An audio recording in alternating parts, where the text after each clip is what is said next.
Yeah, he was quiet on mine too, but I just turned it.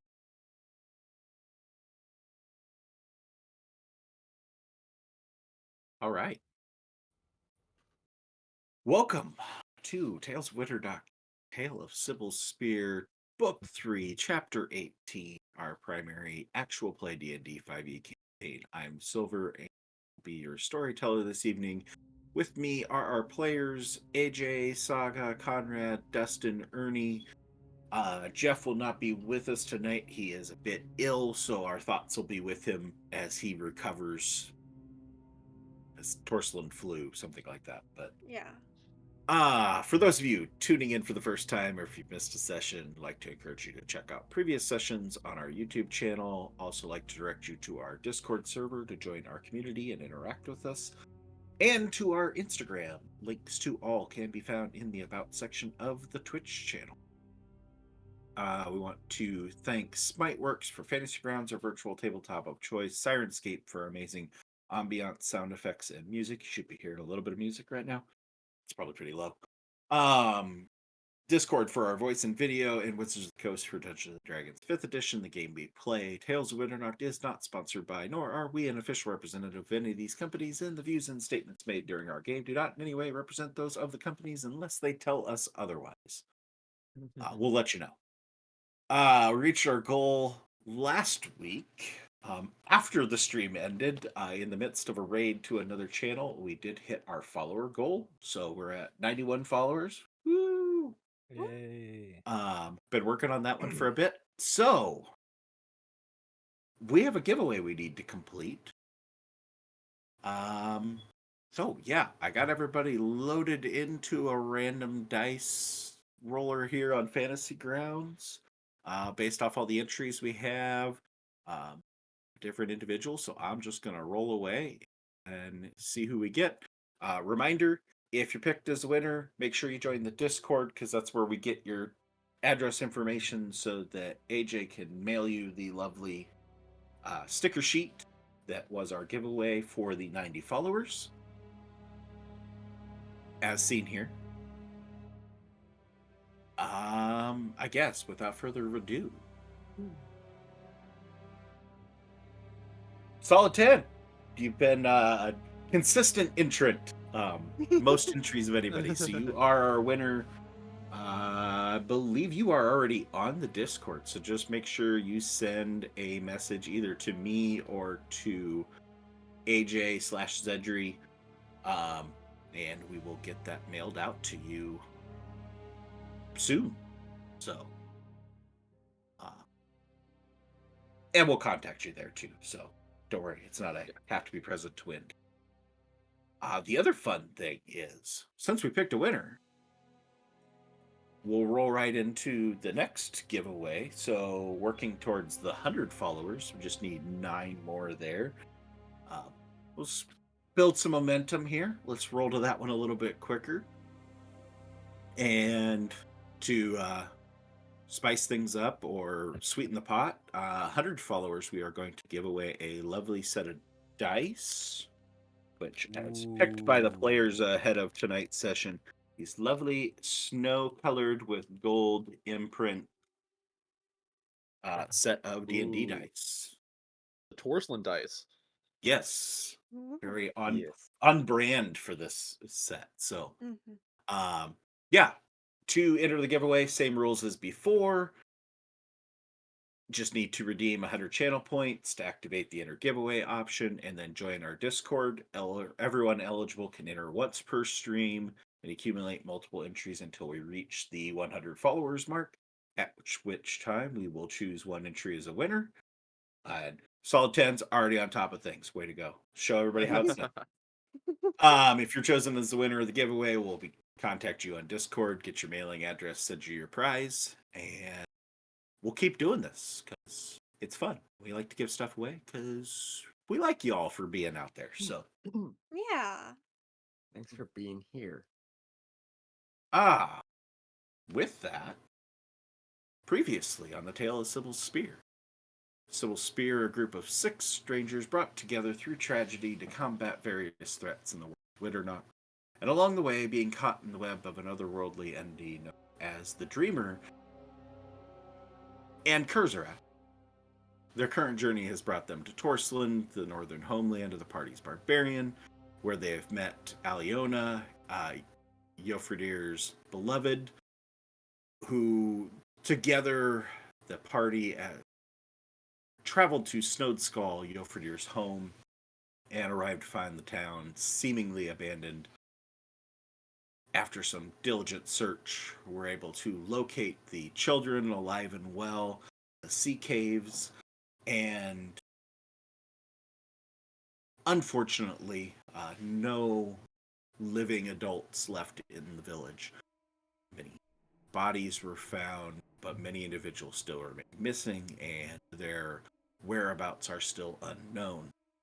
After completing their search of the town and dealing with a little pesky possession from Jofridir's brother Ivor, the party decided to make their way south to the village of Bjornsflukt, home of the Isbjorn clan, who was believed to be behind whatever happened in Snowdskull.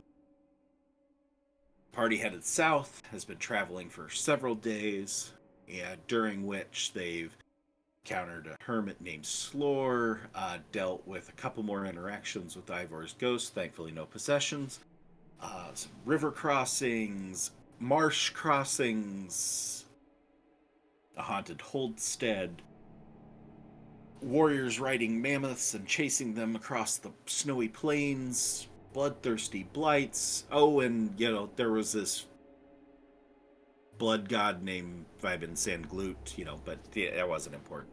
Yeah, it's a Eh, total side story. yeah, just a little thing. Upon exiting the realm of Sanglut, they found themselves on the other side of the Durstigfell Mountains and closer to their objective. And as night fell and the party enjoyed a mostly quiet night, well, that is aside from Alfred sacrificing some of his blood to St. Lonan's first. Again, not a big deal, nothing big.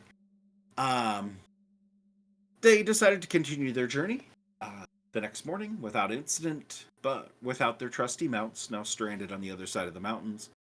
They made good time traversing the plains and hills despite the lack of mounts, thanks in part to some spellcraft from a few of the individuals in the party, and found themselves only a few miles short of their destination, taking refuge in a forest, the snow picking up, blizzard conditions starting to set in as we reach about early afternoon here in this evergreen forest in Torsland.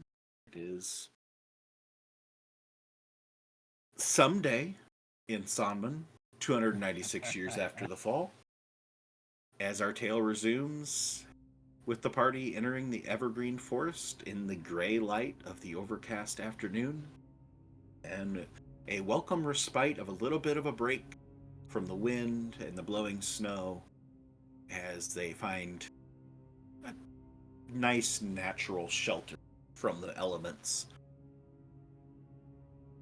Now, on a clear day, within visibility range of their destination, but as the conditions currently stand, a short while off.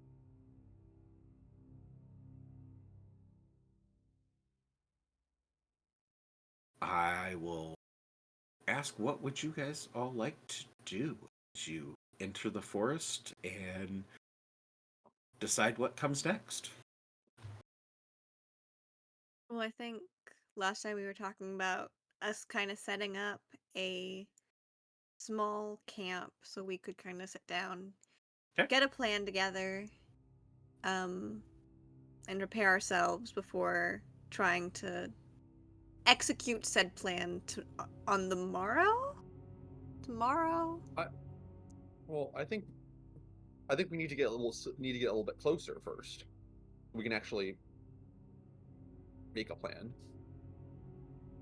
Like, Good. hard to make a plan without enough information. Mm-hmm. Yeah, right now it's just like an outbound city. Think What are like its defenses? What are patrol patterns? What sort of like climate uh terms I of think hostility. I think then in that case we can start our dex offs on our stealthing and scouting maybe. Unless that would be too soon. So you are probably about 3 miles away from the village. I'll give you a Fritter that without a survival check. It's like a feat to be able to see something over a mile, right? So 3 miles, everything is Depending outside on, of. I mean, clear visibility terrain, for yeah. human eye, you can, on a clear day with good a line of sight, you can get to 12 miles. Oh, okay. Um, So it's Obviously, in everything's very small 12 miles away, but you would be able to Mhm. see something from that far away. right. So You're we could down see, like, in an the valley outline. now, so and it's overcast and crappy conditions, and you're looking through snow, and I'm knocking my camera down. That was our visibility. Yeah. Yeah, I mean, just wanted to give you the correct angle as to how things. Thank you for the immersion, DM. Hey, do what I can. do we want to send Lonan and Zedri in to do some recon as the dex-based members of the party? I think so. Alfred can't really help in terms of being stealthy. He's disadvantaged, actually. And I can always cast Pass Without Trace on us as well.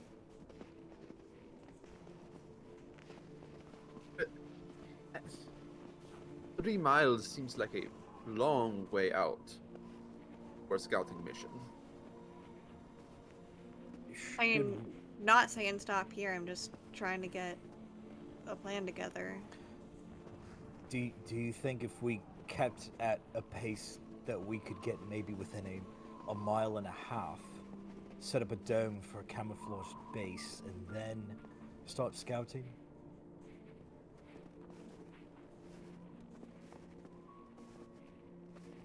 I would probably want to be within a mile, if possible, but I know that's asking a lot. I just don't feel comfortable letting them go out so far without any backup. Well, we do have two critters with two sets of eyes. One can fly and one's a cat. So there would be some sort of, at least monitoring. If folk wouldn't mind being up in the air, but I wouldn't want to incur any more air traffic, more so already. I mean, I could keep her, especially with the weather how it is. Probably if she stays pretty high above the area, she won't get in too much trouble other than from other dragons, but can always summon her back later. I was going to say, she like a familiar, or if she gets eaten, then that's it. Oh, I can summon her back. Okay. She's a kind of like an extension of my soul, I guess. So, do you lose your soul when she dies? No? Like, I can still summon her back.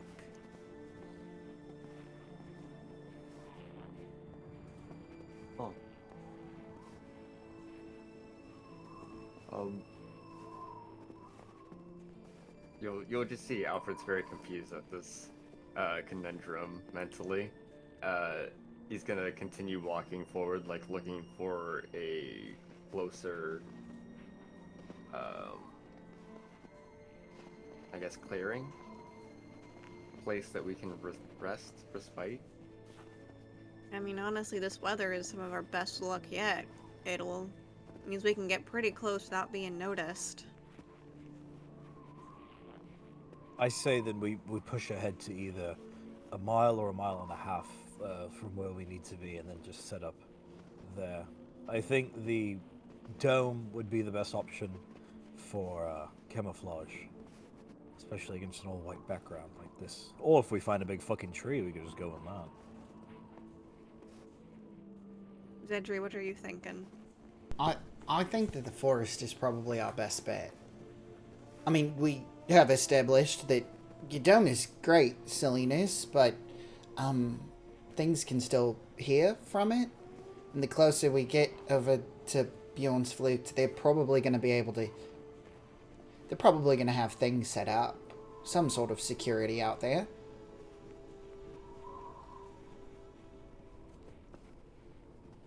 And that's part why we're going into Scout, is to see what their defenses are.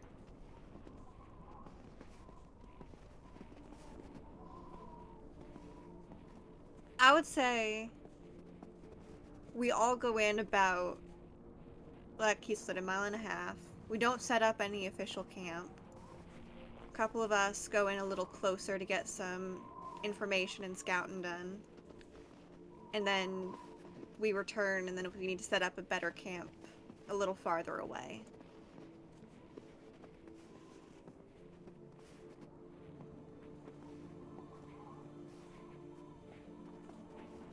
Zedri, Salinas?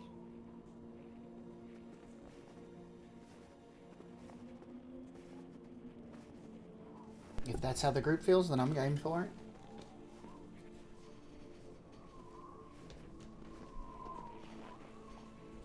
I really think it's our only option at the moment. We sort of have to be very cautious since we don't know a lot.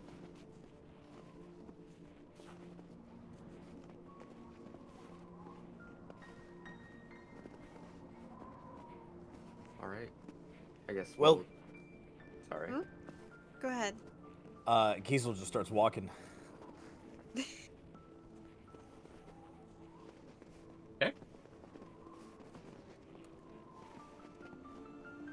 So the evergreen forest that you're moving through, a lot less dense than the ones where Senglut's shrines were.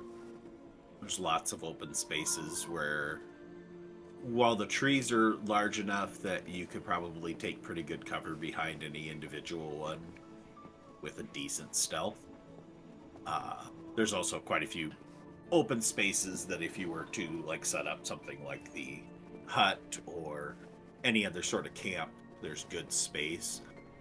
There's lots of trees and very sporadically laid out.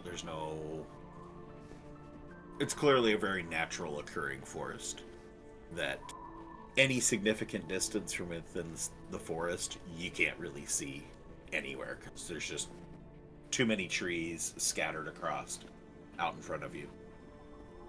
But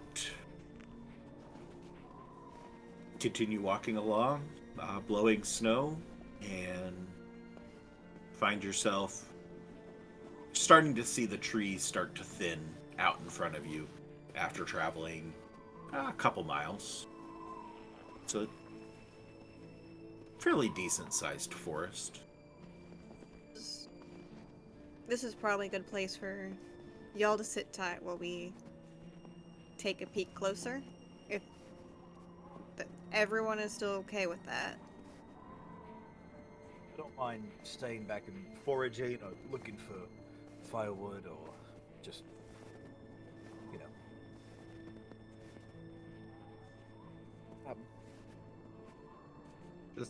Just come back safe, okay? Linus?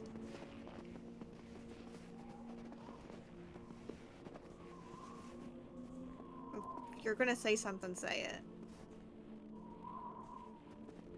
I feel a little bit more comfortable if we weren't so far away.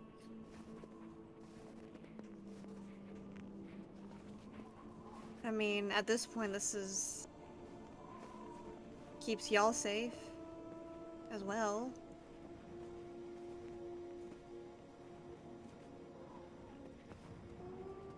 We'll need all hands on deck for whatever we're about to go in and do.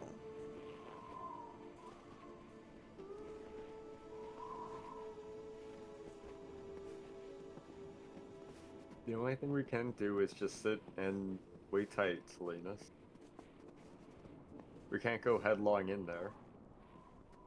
No, I understand you don't want to let them go alone and risk them getting hurt, but they're the best ones for the job, and so they'll come back. Gal Frank, who has been riding on Kiesel's shoulder for pretty much the whole day, jumps over onto Lonan. We'll give him a little scratch on their chin. You ready, Zedri? Yeah, I mean, I don't really think it would be best just to wander off. My feet are still feeling a little bit chilly, and Zedri will kind of like kick his feet up, even though they're back in their boots. And he'll go ahead and wild shape. I'll kind of catch fire before turning into a wolf. A little bit more of like a wintry coat, but can't turn into a Magarolda or anything, but... Maybe in another life. Kind of kneel down, and you'll see the shadows kind of collect around her and Zedri as she casts Pass Without Trace. So, let me drag that onto you, Zedri. Or cast it, or however this goes.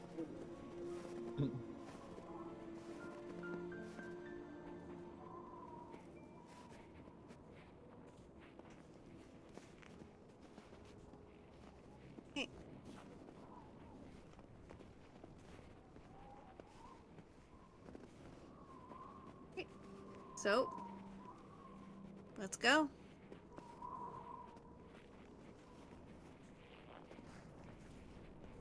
So do you want to just make like one round around the village, or? Are you saying this to Wolf Sentry? Yeah. You can nod. Yeah, he can. He kind of has his head up. He's gonna try to catch any smells that he can in the air.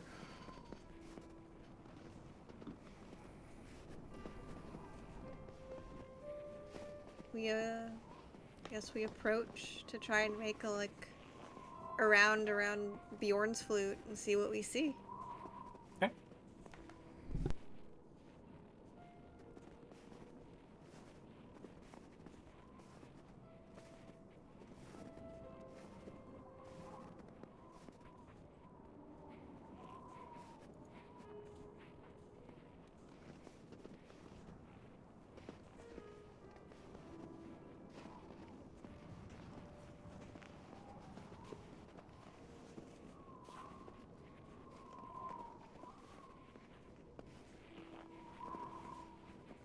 What are you guys talking about while we're going off?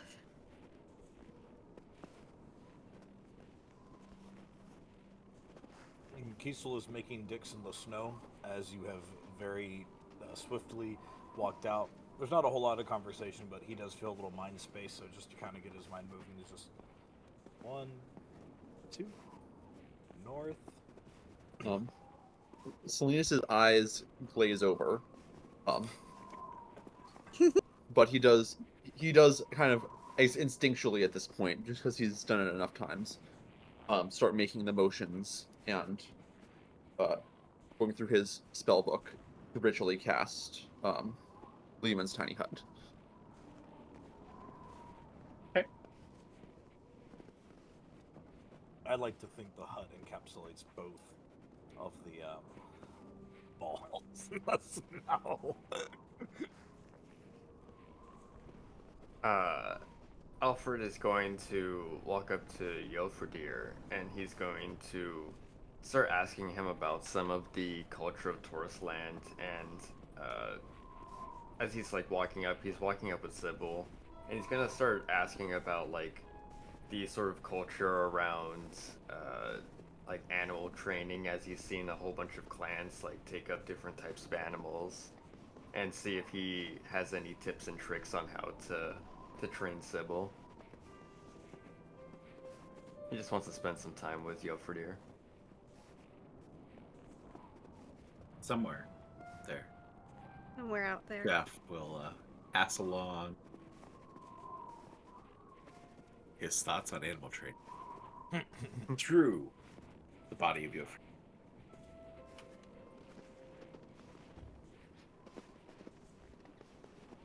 All right, you scouty people. Clearly, AJ, you have access to the map. Saga, you see the map? Yes. Mm-hmm. Okay. Good. It's working just perfect. You can't see crap. That's the way it's supposed to. All right. Yeah. I'm putting you up this close because I don't have the map. Does not extend further away, so you don't have to presume like you're this close. Getting in this close if you don't want to. Mm-hmm. But as you leave the tree line, start moving towards what you can spot across the rolling plains of snow, tufts of grass sticking up out of the roughly 3 feet snow. 3 feet of snow here. And up ahead, off in the distance, standing about 6 or 7 feet above the snow line, is a wooden palisade wall that runs quite a bit to the north from your current location, not quite as far to the south. And you can spot very few, but there are a couple towers, some sort of watchtowers that are set up. As you do your best to peer through the blowing snow, which, with every passing mile that you have taken on since escaping from Sanglut's realm, has just gotten worse and worse and worse as the weather conditions. And we're very poor visibility, very poor ability to hear things here. So anything on that end to try and peer those things are going to be disadvantage. Smell, I will say for right now, will still hold up. So, Mr. Wolf, get a little bit of a help out there. But I will. It is up to you which direction you want to go and what you want to ask questions about. What do you want to investigate more? What would you like to do as you try to scout around this wooden palisade wall?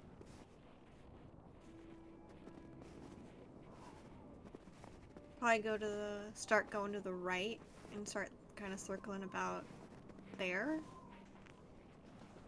No. Zedri will just sit and wait until Lona makes the decision. This is ideal for him because he can't talk to you, so we avoid it. All right, moving further to the south, off to the right.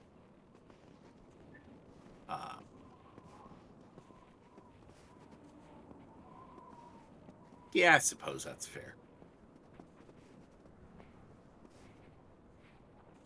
I'll let you guys all have it, but obviously knowing that it's Galfrank, Zedri, and Wolf Zedri, and Loden that actually have visibility on this. The rest of you guys just...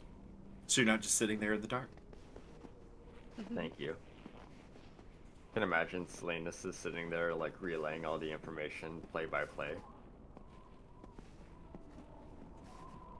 Moving off to the south, anyway. Get a little bit closer to what appears to be some sort of a gate. You can see that the snow is a little bit shallower. What appears to, at some point in time, have been some sort of a path leading up to this village stretches back off towards the southwest, running along. It goes back out to the tree line and runs off further. I'll also say that as you were coming across the open plain, you would have noticed at the edge of the forest that there were a good sized chunk of the forest that was just stumps and a logging camp of some sort, inactive, no signs of recent activity. The snow's pretty heavy there and piled up high. Pass through it without any issue. Don't see anybody. No tools or anything like that left behind. Doesn't look like anybody left in a hurry. Just looks like it's been sitting inactive for a while. But back at the path and the gateway in, the gate sits open from your vantage point. And yeah, two towers stand up to each side of the gate.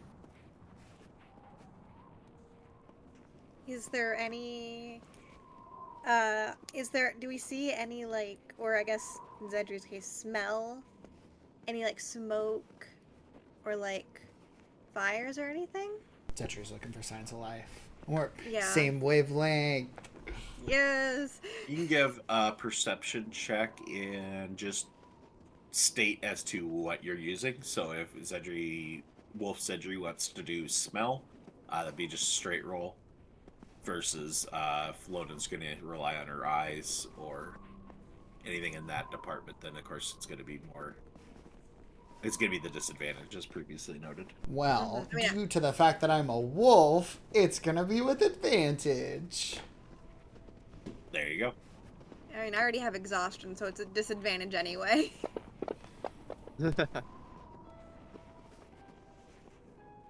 Oh wait, why Nice, didn't it roll 19. twice? Shit, I'll just roll again. Give me a second. Why is it? Oh, it's exhausted -1? There's no exhausted. Yeah, so you have 1 point of exhaustion. Yeah, thought it was. Yeah, I'm thinking they changed their condition things to isn't The that the update. new exhaustion rules? Yes, Yeah. it's a cumulative. Love that everything else is legacy and you don't have to accept it, but their conditions they did not bother to Yeah. update. Fun. So either way, my I got a 17 on my roll, actually, not a 16.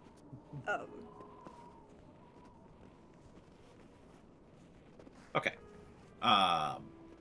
29 for the smell check. 29. Pretty good. That is really good.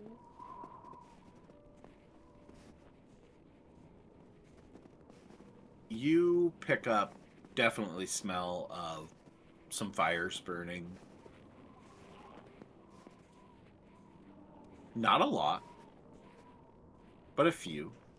It's not overly strong.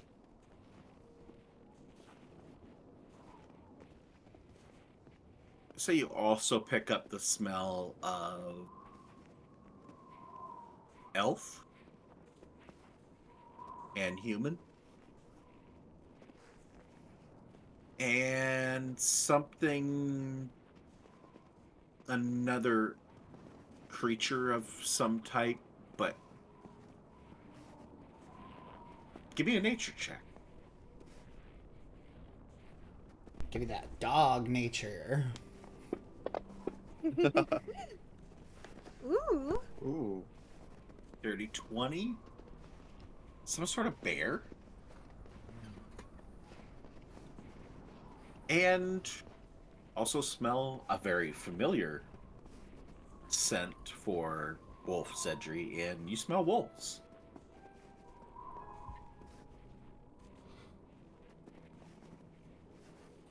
I will state passively, you've smelled wolves the whole trip since you left the rest of the party. Torslin smells like wolves? That's crazy.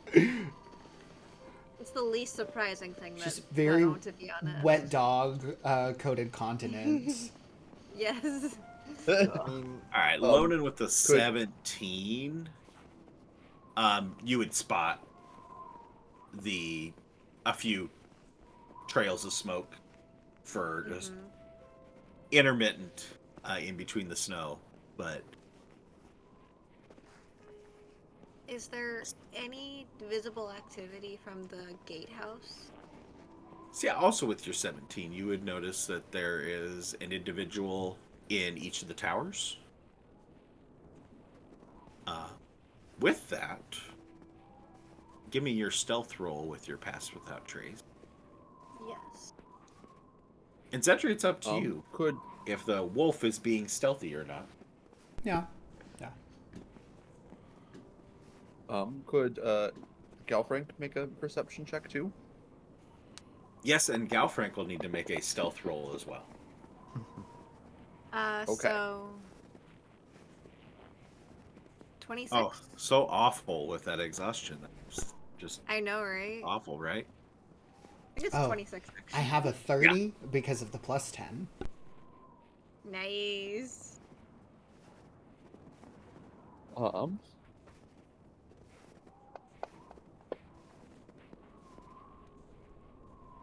Nice. So another additional plus 10. Okay. Yeah, Galfrank would see the same things that Lonan did.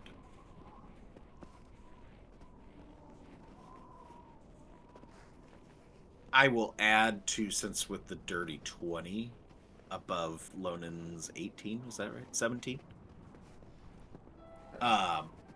Galfrank would notice that one is a female human, one is a female elf.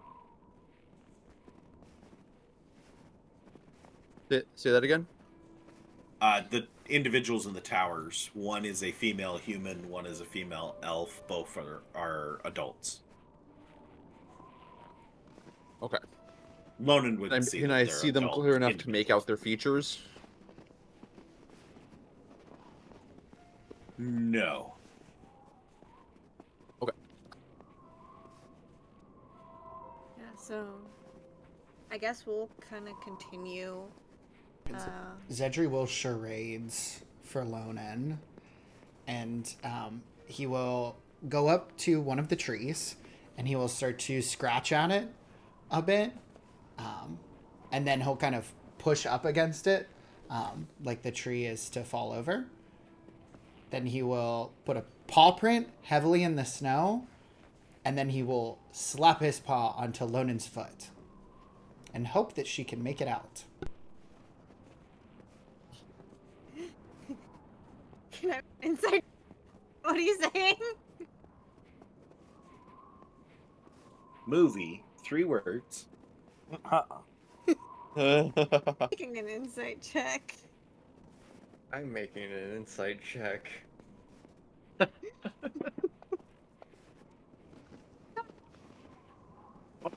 We hate to see those. 8. Rest in peace.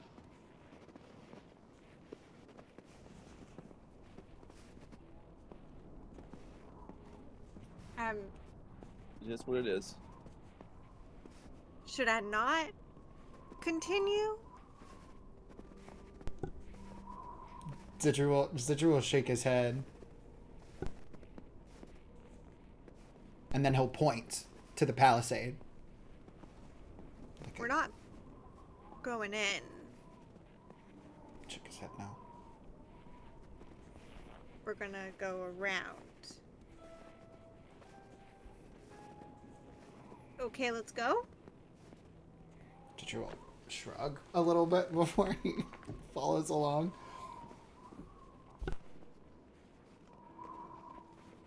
Note to self, make a code for when Zedry is in wolf form so I can understand what the fuck he's saying.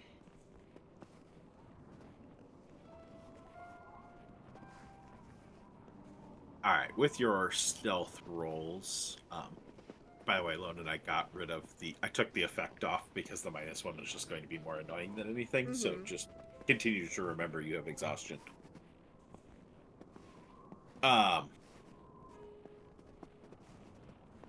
Making your way around, moving past over the road, your guys' stealth rolls seem to hold up.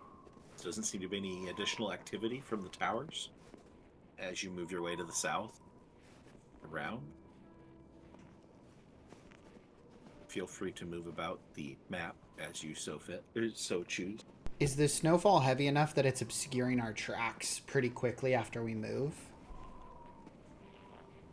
Well, wait, we have pass Up the without trace. investigation. We don't even technically leave tracks, do we? Mm-mm. Well, I'll still roll investigation. You don't leave tracks. We're just that good. Just, Yeah. Yeah, Lonan There's is just kind like a flurry of snow that comes off the back of your feet as you move. And just like the snow swirls behind you and obscures everything that's left behind.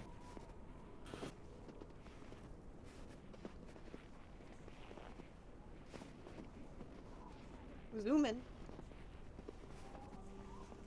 Yeah, Lonan's kind of keeping an eye on the wall, trying to get an idea of defenses and if anyone is like making any rounds on it as well.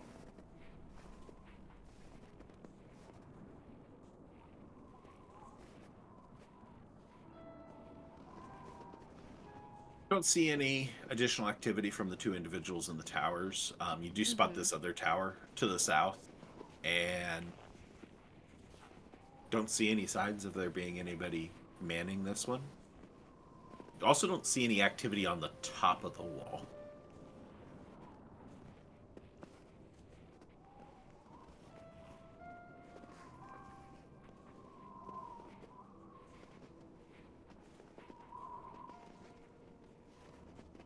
She's gonna say quietly, even though she knows that Wolf Sentry is limited in responses. Perhaps the best moments of of Loden and Zedri's relationship. She's gonna just say, I mean, what if they're as much victims of whatever we're fighting as the other villages have been?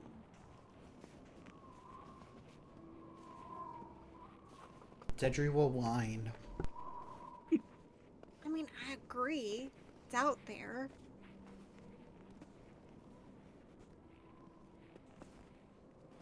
He'll look back over towards the gate. We're kind of moving between. Kind of run up on Lonan's heels and just kind of like bite on to the back of her clothes. What do you want me to do? He'll whine, facing back over towards the gate. Do you want to approach the gate? Alright, I mean, do you want to go alone? Do you want me to go with you? Nod for alone, shake your head for with you.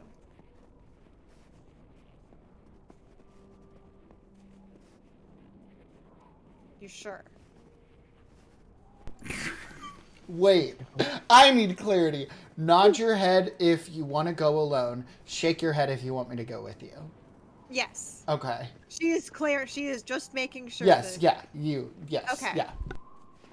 Yeah, alright.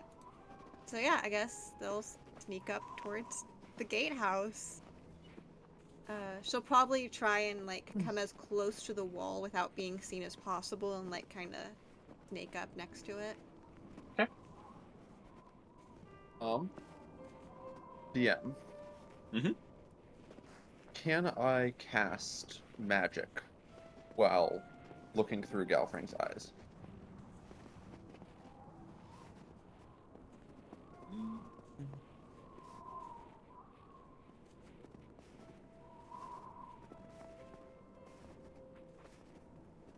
Not like through him, but like if I can't, even if I can't see right in front of me, could I still cast a spell?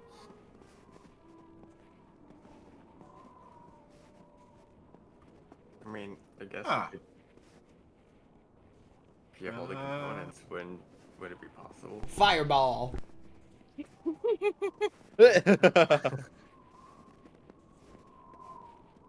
Well, that is a fun thing to try and do.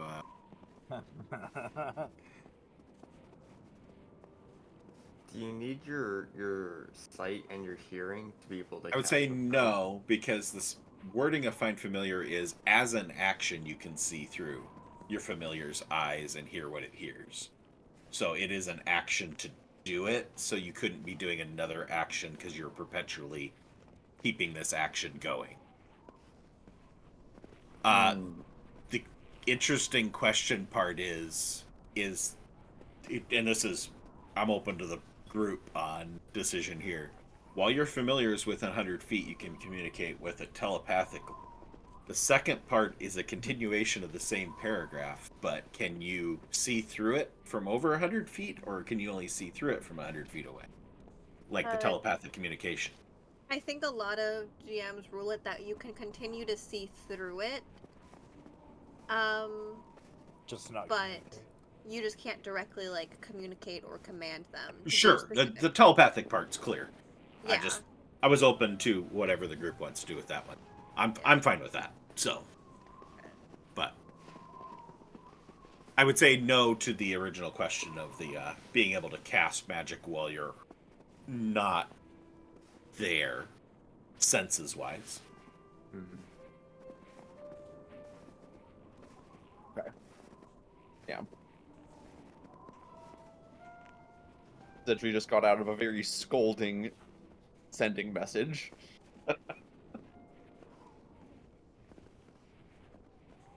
Yeah, we'll kind of sneak up towards the gate. Okay.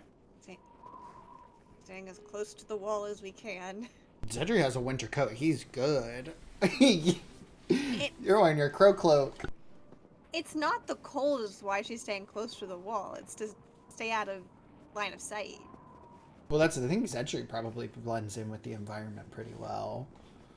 But he also knows that he should not go apart from Lonan.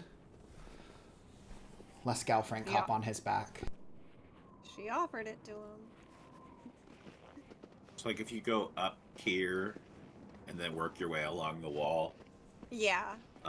knowing that you have not noticed anybody in that tower, so presumably this tower is unmanned and safe. Mm-hmm.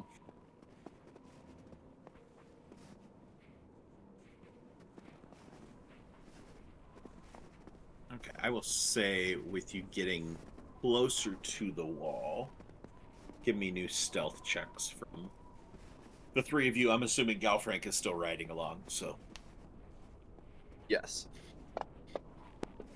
since Galfrank would disappear into a snowdrift right now, doesn't sound like a good.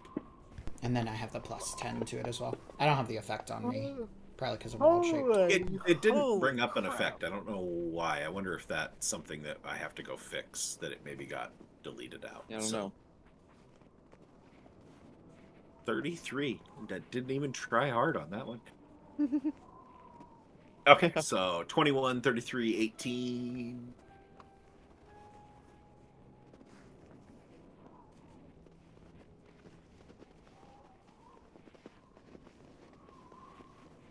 I'm gonna stick passives for these watch keeps for right now.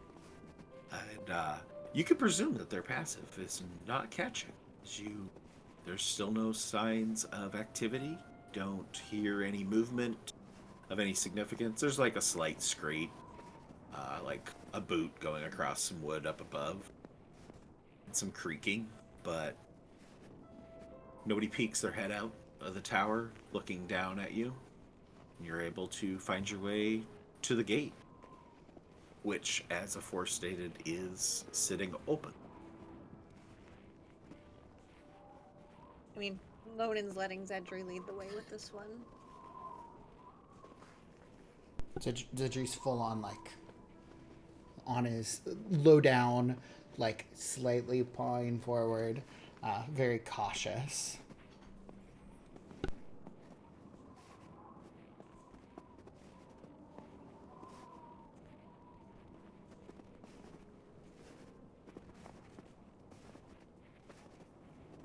Where to?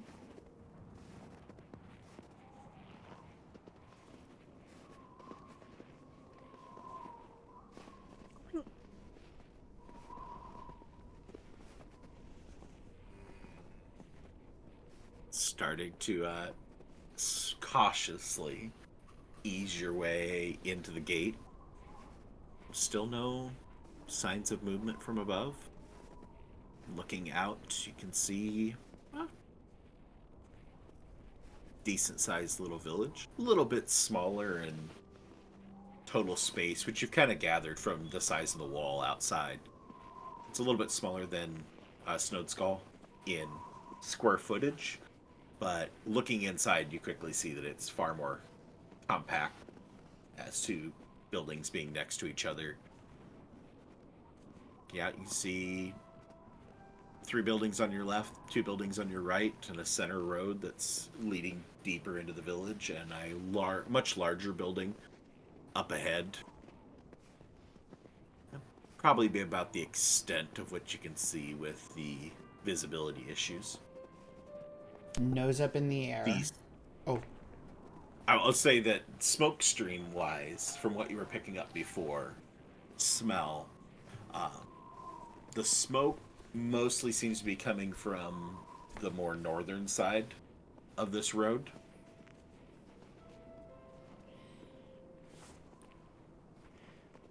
Cedric will stick his nose up in the air. He's looking specifically for the faintest scent of, like we had in Snowed Skull, once we started finding the bodies. So a scent of death or decay.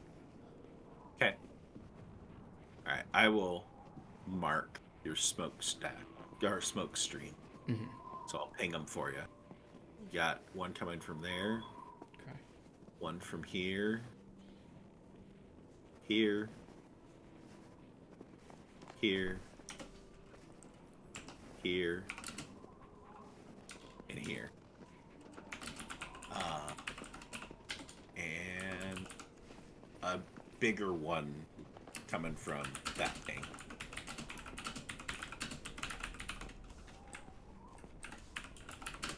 Give me a perception on your, with advantage for your sniffing for decay. 27, yeah, that's just not high enough. Don't really smell anything along those lines here. There's not decay. I will say, in the process of attempting to pick up the scent of decay, you would pick up the scent of blood, scent of meat, small amounts. Only because you got a 27 do you actually pick that up. It's very trace. Yeah, Zedru will back out in order to give Lonan space, in case she wants to. I mean, she'll kind of poke her head around, and once again, just trying to see if she, like, sees any signs of anyone having, like, moved through, like, closer to the gate recently. Like, looking at the path, no. It looks like very minimal. Give me an investigation, or I will let you do survival if you would. Ooh, do survival. Disadvantage.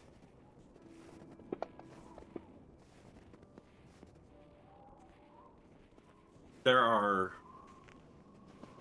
not a lot. There are a few tracks, other than Cedri's, leading in through this gate. They're fairly faint, but it's unclear whether that's from the snowfall that's currently coming down, or how old. You can't really place with a 12. But they're very large. Probably at least 6 to 9 inches wide. Some sort of quadruped creature. Not a horse. Reptile-like? Dragon-like? With a 12, can't really tell. But not a hoof. They're not hoof prints. They're paw prints of some sort. Dog?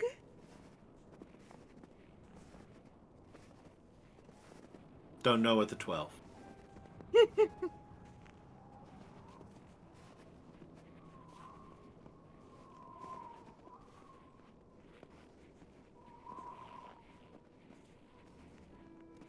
mean, yeah, with that kind of cursory glance, she'll back away from the gate and kind of once again like staying close to the wall, go back to we're behind this other gatehouse over here, and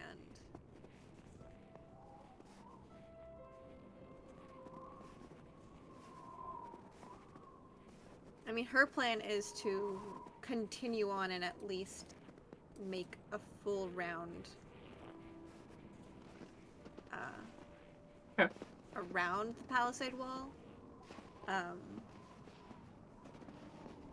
Just to see, like, if, like, so we know this gate isn't, this tower is unused. If there's any other ones, any other signs of life, any places where it seems might be easy to sneak in, a broken part of the wall, perhaps. Okay. All right. Why don't you 3 roll me perception and stealth, and we'll just kind of do this in lengths. So, and then you can drag yourself all the way down to the edge of the corner of the map.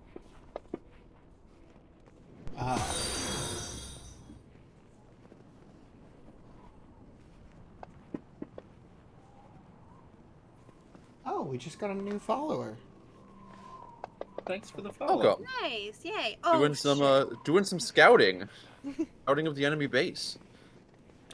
Can the perception be smell based still, or is it more sight based? It's whatever you want to be doing. So just tell me which one you're using. Yeah, Zedri's gonna try to get as much of a scent profile of this place as possible. So if moving along prompts any new smells, he'll dog brain index it. Oh, he has his brain actually. Wild shape's cool like that. Yeah. Somehow my black long-furred cat in the middle of the snow is the stealthiest person here. It's a shadow. Yeah. The dandruff He's is blending built into up Lonan. significantly. Yeah, no, he's just blending in with Lonan's crow cloak. Yes. There you go. Lonan's running around as a hunchback, moving Jesse! along the edge. I know Jesse. Hello. Welcome in. Oh man, I got an extra pen. Says you lost yours.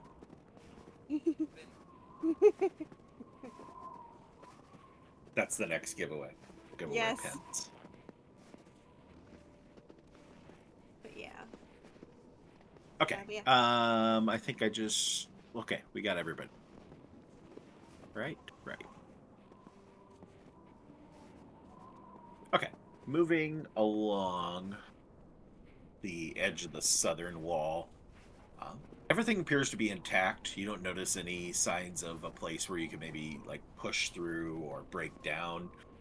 It is pretty simple wooden palisade that quick guess would be Yofredir could probably chop his way through it without too terrible much effort. No offense to Kiesel. Kiesel could too. I'm not built for. Actually, I am. Yeah, Kiesel too. Yeah. But there isn't any signs of like there's a weak spot or there's any sort of openings in the fence. Nobody's been cutting their way through recently. Everything seems to be pretty well intact. Doesn't look like there's even like repaired damage. It just looks like it's solid and intact. As you get down towards the corner, smell-o-vision. Pick up the smell of a female elf adult. I would say pretty safely with a 23. Somebody's up in one of the towers. And it's 23. I'll give you right tower. The left tower, or the left tower is, there's nothing, not picking up anything from it. The right tower picking up the smell. Lonan with the 11, don't notice anything. It seems vacant on the corner. So we'll see how the Zedry charades go this time. Zedry's not If even any. gonna attempt. No, he knows. At this point, he's just trying to remember everything. In his mind palace, he has a little notebook. His little notebook that he's writing notes in, and trying his best to remember this for whenever we debrief later. Mm-hmm. I'm gonna move you to just to the edge of that tower, so you can tell that smell's coming from up in front of you and not from right above you. With a 23, you start to pick up another smell. One that you picked up earlier that kind of had subsided, but comes back. As you pick up a little bit of a smell of what you previously guessed was bear. And it seems to be getting stronger. Yeah, Zedry will kind of hug next to Lonan and just kind of like whine once again before kind of gesturing off.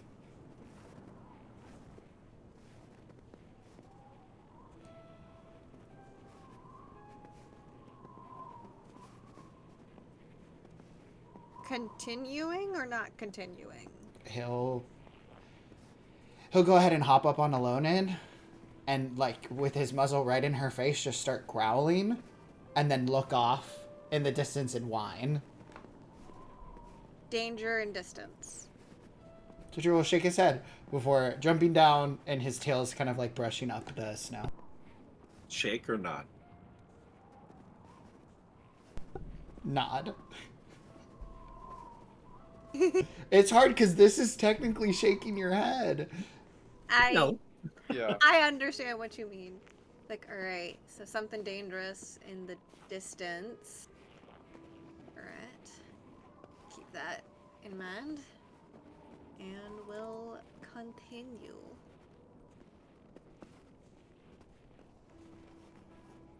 Virtue? Yeah, just gonna try and curl around the corner and keep going. Zedry is clearly behind Lonan now. Alright. Lonan, stealth, and perception. Alright.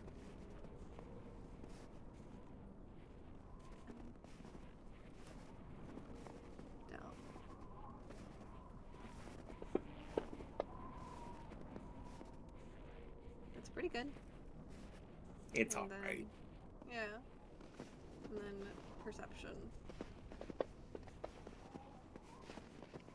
Also pretty good. You get just below this tower and hear some shifting up above. This is your first time that you're noticing any sort of signs of life. Mm-hmm. Up above, as you notice some shifting, some creaking of boards, as a head peeks over the edge, but not looking down, looking out towards the east.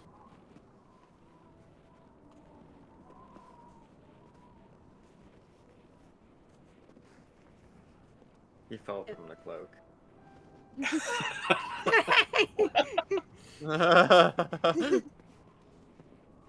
Yeah, this Galfreg is just like hanging off the edge of the cloak as an extra extension. If Lonan looks off in that direction, does she see anything? Yeah, as you peek around the corner of the tower, trying to match where their sightline's going, you see a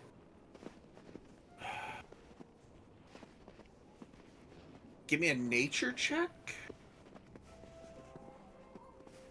Nature check.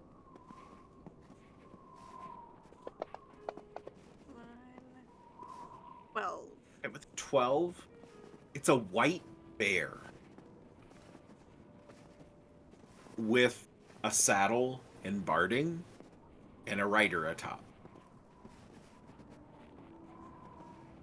With the 25 perception, this rider is fairly old human. He's dressed in studded leather armor, has a shield that matches the same symbols that you saw on the shield where you offered your sister's treehouse was. Mm-hmm. The clan Bjorn's shield that is hanging off the side of this polar bear. And they'd appear to be on some sort of a patrol. The individual does not notice you with your 30 stealth. Mm-hmm. You are fairly well concealed between the snow and being up against the edge of this fort. This individual's looking up as the person up in the tower calls over to him. Can we hear what they're saying? If they're saying anything specific? It's pretty easy as they're yelling out across, and you're right next to them. If I say anything, the response is a little bit more muffled, but gather from the facial movements and stuff, you get a negative response is being given.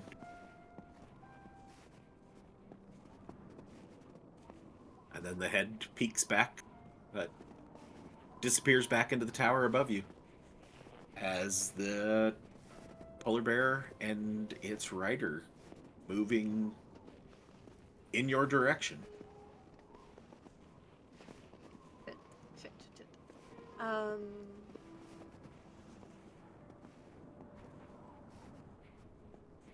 Right.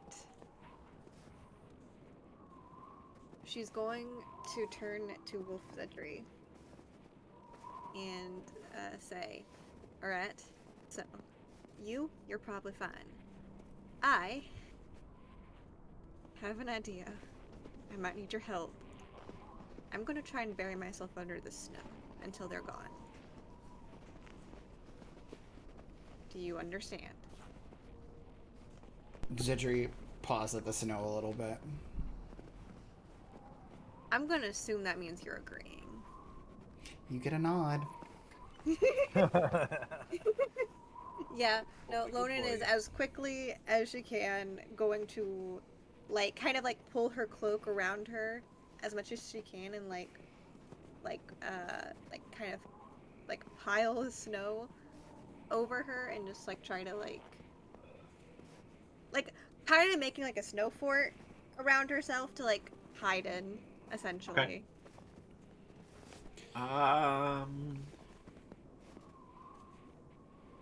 What kind of check do we roll for that? Zedry is going to assist, as Lonan asked. Just give me a dex check. Okay. And yes, Zedry can give you advantage. Which just means it's Yes, we'd get you back to us, sir. Zedry is attempting to I'm bury. using my inspo. I'm using my inspo. Do you want to use my inspo? Oh my. Sure. I feel like this is kind of important. Yeah. A 204 and I'm gonna roll 6. Good. Hallelujah. Third time's Hey, there it is. Oh, You golly. quickly attempt to burrow it down into this 3-foot drift of snow next to the wall. Cedric kind of just like scraping snow, burying. And as this polar bear with its rider reaches the corner and comes within full eyesight, there's this grayish white wolf standing over a lump in the snow. grayish white wolf and a black cat. I feel like Is the Loden black would cat have just brought. sitting outside, or is the I- black cat I still feel Please like don't going into implicate the us. Loden- Please don't implicate us. I feel like Loden would have brought Galfrank into the snow with her, Oh, it's like just like full, under the cloak. Yeah. The question is, would Galfrank have allowed him? No, I don't. I was going to say I don't think Galfrank would have allowed himself to be buried in snow. It's a cat. Galfrank's gonna be buried in snow one way or the other, unless Galfrank jumps on Zedri. Yeah. This Just is the not head hard peeking packed out snow. above- This is above. soft fluff. This is powder.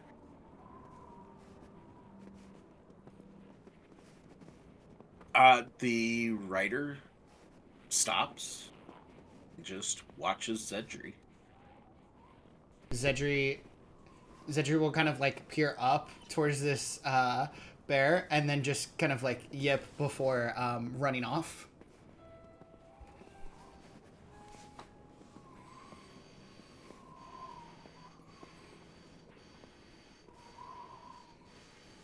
And he'll keep on going as far as he can into like proper tree cover.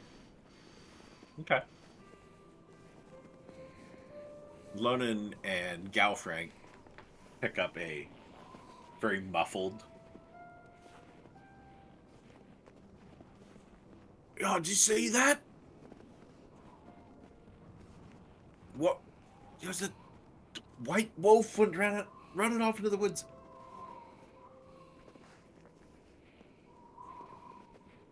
And Cedric looking over your shoulder, since the other two are buried to some degree. You see the head peek out of the tower again. Off your rocker again, old man. It's nothing. Seeing things.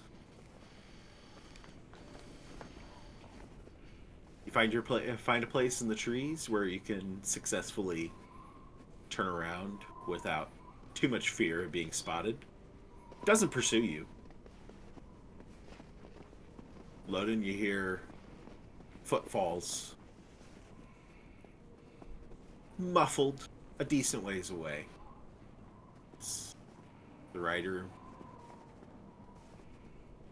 moves around and continues off to the west, back towards the main gate, leaving you there. Loden,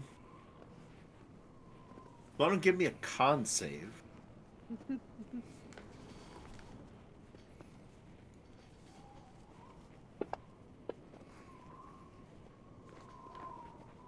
Oof.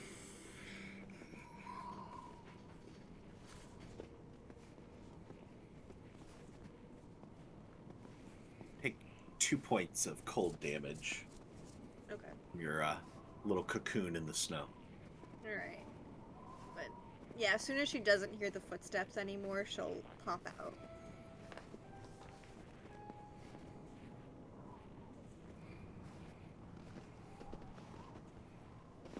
Alright. Continue around. She'll wait for Zedri to come back first. Yeah, Zedri's like hunkered down. Zedri doesn't come back. Like- He's just gone. No, Zedri, we finally get rid of her. we'll make it. Well, he'll Then make it his runs way back back. to camp. He'll make his way back. Make sure that Lonen's doing all right after having been buried in the snow. He's not too worried about Galfrank though. It's actually more Galfrank has had to do a Old. massive amount of grooming to get this water off. Much more consternation from Galfrank than you get off of Loden. Loden just looks a little chilly. Alright, before you continue making your rounds, Kiesel, Alfred, and Jofridir. Out in the great distance. I have a question. I am going to prop myself up and commandeer Jofridir. Would he have a spyglass or some sort of thingamabob that he can see out of from his time on a boat? I think so.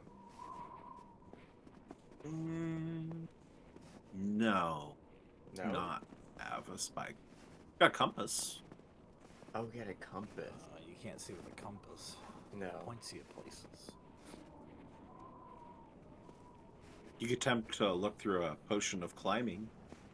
See if that helps. I mean, worth a shot. That's half of the equation, but if we don't have anything to magnify distance, then I'm not super sold on the potion of climbing. Box of jerky.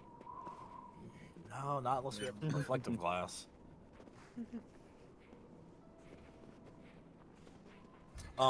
In this instance, while Yofdir and Alfred would have been talking about animal handling and stuff, Kiesel, I guess, would be looking for some firewood, trying to utilize his survival skills as best as he could, trying to at least do something while kind of not anxiously waiting, but just, patiently, slightly anxiously waiting for the other third of the party to come back. I think that Alfred wouldn't have taken like a terrible amount of time talking to Yofridir about it, and on end. There's only so much you can really gather, I guess. Or maybe simultaneously while talking to him, he'll start working on, if possible, the sled. Okay. Was that left with the rest of the group, right? Okay. Yeah, I don't see any reason why they would have taken the sled, unless you guys want to state differently.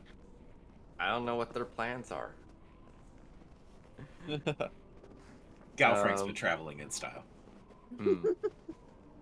Yeah, Alfred wants to fix it up to be a little bit more accommodating for Cybil to pull or for someone to ride on it. Yeah, I guess he'll just spend a majority of his time doing that, fixing it up.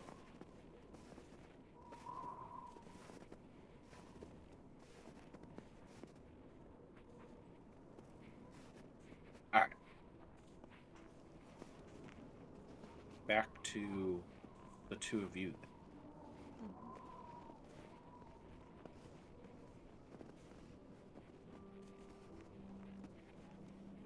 Travel the length of the eastern side of this palisade.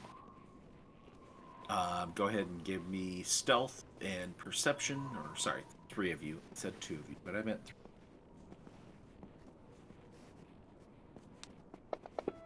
I just need to put Galfrank's token there so that I can remind myself.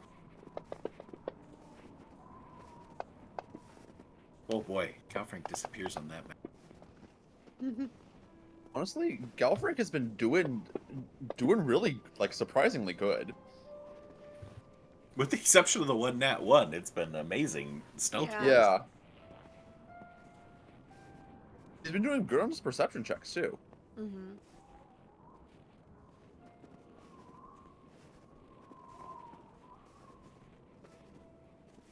All that running, Wolf Sedry kind of just lost a little bit on the wolves. All right. Don't notice anything. Wall seems to be pretty well intact. No issues with the wall. Don't really notice anything different. The scent of the bear goes away. Sedry. Clearly smelling that bear. Smoke is pretty minimal for the most part until you get about 3/4 of the way along this wall. Pick up a lot heavier smoke smell coming from not too far away.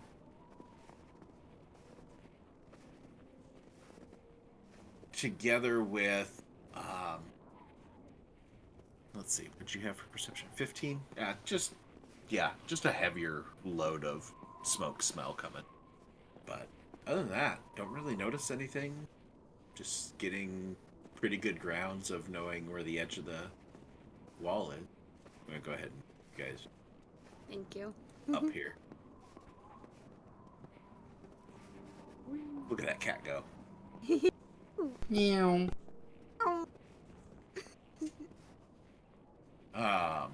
Reaching far corner, you see another depression of what appears to be some sort of a pathway leading out, and find another gate. 2 towers. Lonan this time, able to spot that there is one individual in one of the towers, actually the closer of the 2 towers. This path appears to have a lot more signs of travel and activity on it than the other one did. With a 27, you can see off in the distance, not too terribly far away, the path splits, with one going more northern and one going more northeastern. The one going northern looks nowhere near as well-traveled as the one going to the northeast.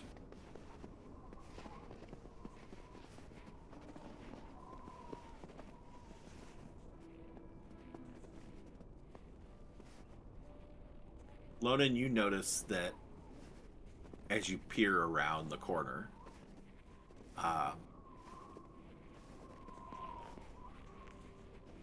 there is a male human adult looking out of the tower and looking straight down at Zedric.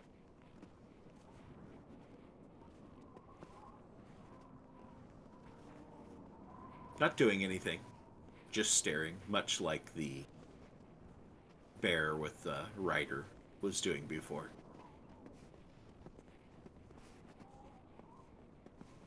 But it's very clear to you that this isn't a matter of doesn't see Zedri and happens to be looking here. It's clearly is looking at Zedri, Wolf Zedri.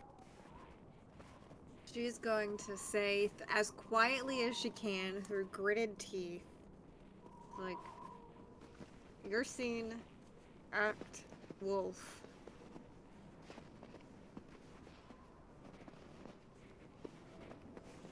Zedri will run off then. Where'd you this time? Pick a direction. He's gonna follow the path out. Okay.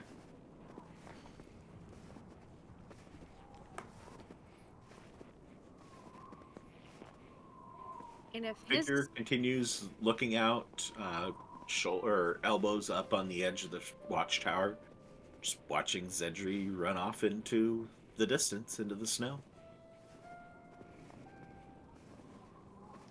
I mean, if that kind of distracts him, Lonan will quickly, like, zoop around the corner, staying out of eyesight.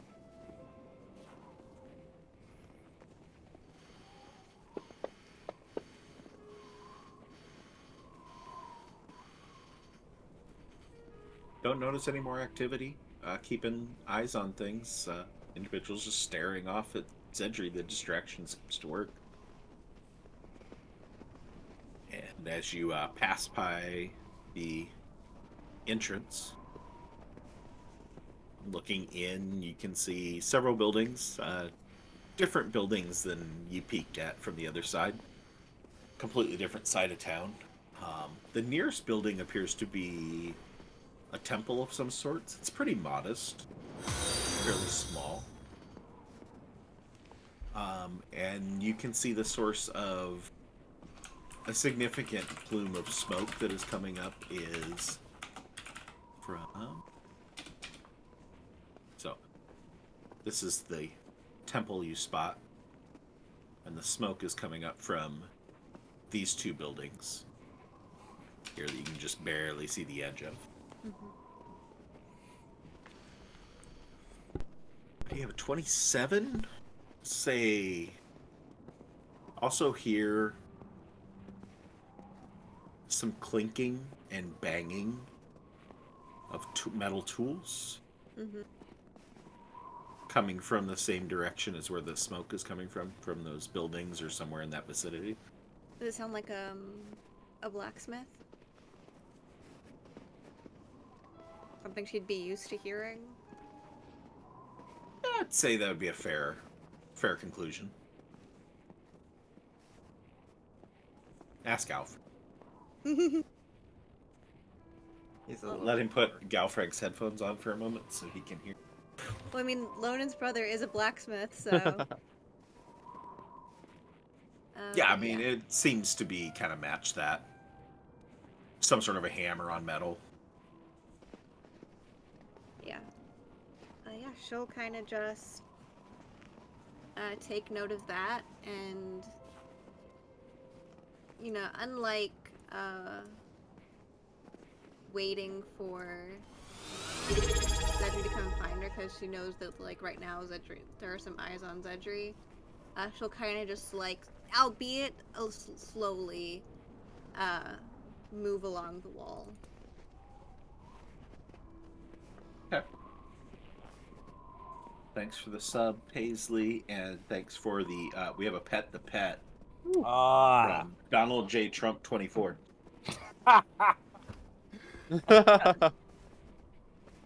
You got more busier things to be doing right now before I'll January? pet the pet. I had to wake him up though, so there's danger in the pet the pet. Oh, I don't have. I can't find mine. You can't.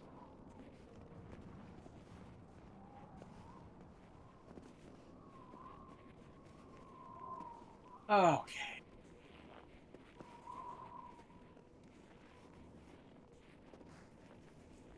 Gotta turn the ping mode. I'm just going to be pinging your individuals instead of moving. Yeah, we got this whole thing mapped out. Yeah. I just needed more to drop the bombs You move along the northern side. Don't see any signs of towers. Everything seems to be a little bit more easygoing. You don't see any place for anybody to be spotting you. Mm-hmm. Zedri eventually comes back. Circles around. You mentioned that the path, it journeys off to the northeast and then splits, like harsh north and then continuing northeast? Mm-hmm. Or is there any And signage? the northeast one is a little bit heavier travel. Okay. Is there any signage? There is no at all? signage. Okay. No. You could barely spot a couple, quick presumption would be that there is a stack of rocks kind of signaling the crossroads, but no sort of signage on it. It's just there's one rock sitting up above the snow drift at this point. Okay. Zedri is gonna. You have Zedri brain and not wolf brain. True. That rock is not floating on top of the snow. Good. Yeah, Zedri's going to. It's been well traveled, so he's gonna try to see if there's any scent to the footprints at all. Something to kind of catch. So the tracks in the path are a combination of lots of different things. Mm-hmm. It's a bit of a mess. You can give me a perception or survival or investigation. Okay. I think my best bet is still the perception to try to catch a scent. Okay. So I'll go ahead and do that. And 30. Yeah. Sorry, it's just not high enough. Physically starts- can't the go DC's at higher. Yeah, with the smell, able to pick up the horses that smell very much like the horses that were back in your camp before you left. There's also quite a few hoof prints that kind of match up that you put two and two together there. This is not a smell issue, but you can see that there are some, I guess, artificial tracks, which either be sled tracks or wheeled tracks going through. And then there's something that, even with a 30, you notice it, you pick up on it as being, it's almost a non-smell, a lack of a smell to this one set of tracks that is about a foot in diameter, jagged, not like a paw print, not like a hoof print. It doesn't match anything natural that you've encountered. And it really just has like a non-smell. It's like there's no smell to it, which is odd. It's not a normal creature. Would be the quick presumption, or such a clean creature it has no dander whatsoever. Zedri will trace around the print. I'll kind of make a circle around it, try to catch the indentation into the ground, try to kind of snapshot everything about it so that he can try to recreate it later. Okay. And then I'll say it's also probably the, other than the artificial tracks, it's the deepest track. 1 foot in diameter, how deep?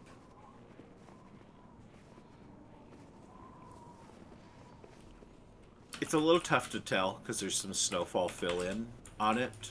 Okay. But based off a relative comparison with the rest of it, 3 inches, roughly. Okay. Best guess. Yeah. Zedri will. Also, the tracks are bipedal. Ah, okay. Bipedal.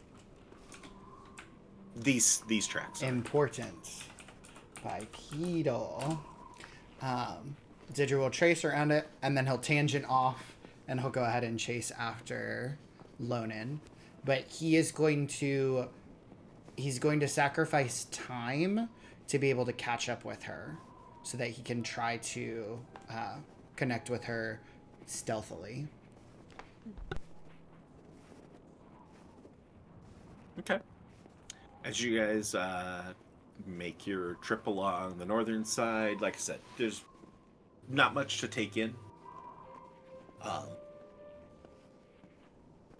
Not any really distinctive smells. Everything seems kind of devoid of very much smell up here. It's just everything's kind of a mix. Nothing's as strong as other places until you get to about the far western edge, as you're just about to go around the corner on the west edge.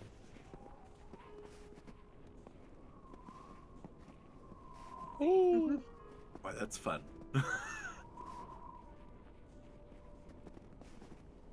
Mario's jumping up and down on top of us here. I'd say somebody do the music for me, but we don't want to get... You can just do the sound effects.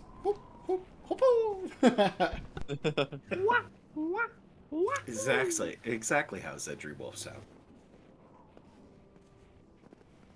As you get right to that corner and stuff,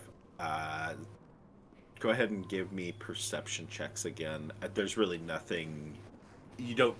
There's nothing to really catch, so I'm not going to make you roll stealth checks here, so...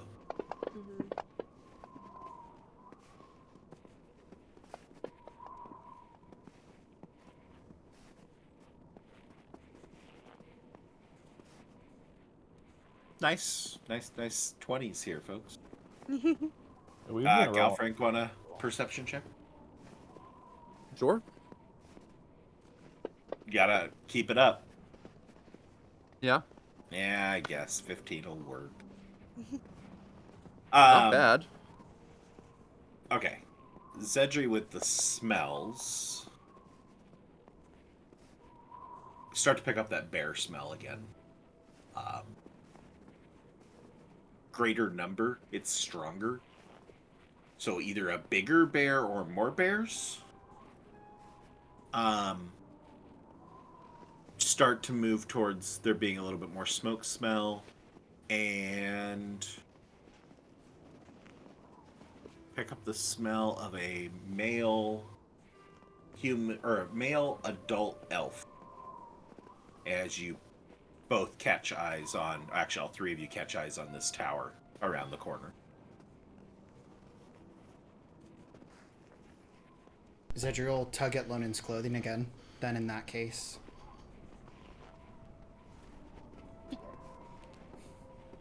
She'll give a nod and kind of mutter, Do we want to peel back off towards the forest about this time? Yeah. Yeah, she'll, with a Galfrank on her shoulder, she'll start kind of like using kind of the snow as cover and start heading back towards the forest to head back to where the other three were set up. All right, give me your stealth check now. Which Galfrank you can use the 23, Okay. unless you want to reroll. But And we still have the plus 10, right? Yeah. yes, Okay, so 22. Let me.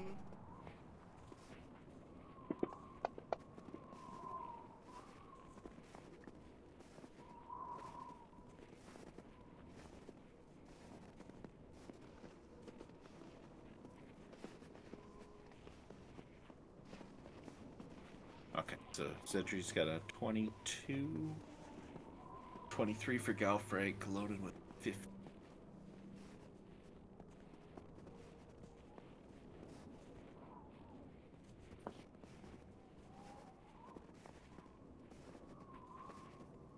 Don't notice anything.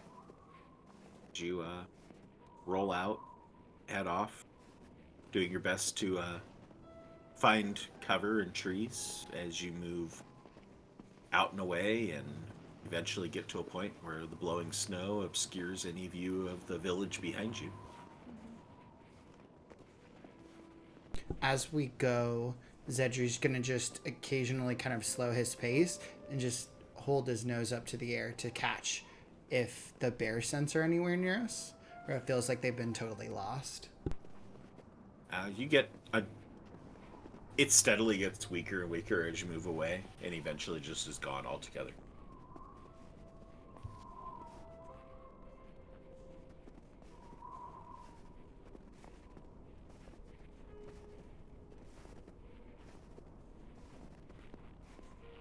Make your way well- back to the forest. Yeah, and go get to the others. As you do that, a return to rejoin the rest of the party. But As you reunite back in the evergreen forest, far from any prying eyes that might be inside the village of Bjornsflukt, Alfred and Kiesel watch as your and Jofferdir watch as your friends return. One in a far more canine form.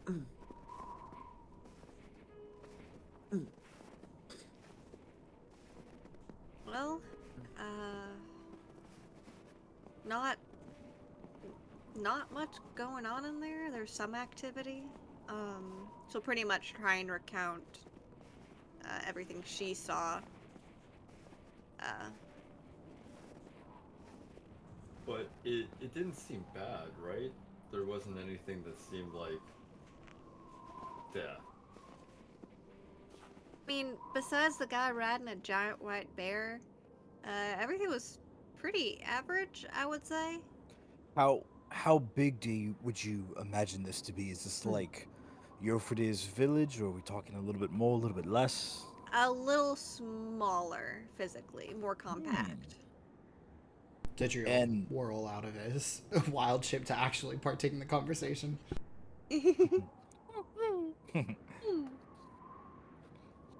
Sybil's like was tailing you around for a bit, and then she gets really confused as you become human again. That's what prompted Zedri to like Yeah. change map. It was just he was gonna Get sit outta there, there. but Okay, so a little bit smaller than Jofredir's. Less people. Is there any sort of occultist or weird things going on? Any smells? Elderberry, lavender, bones being brothed? I saw a temple and there seems to be some sort of fire going there, but nothing else identifiable about it. Hmm. I saw a footprint that I couldn't quite make out. I Just think I one know footprint? what that was. Oh, pray tell? when I was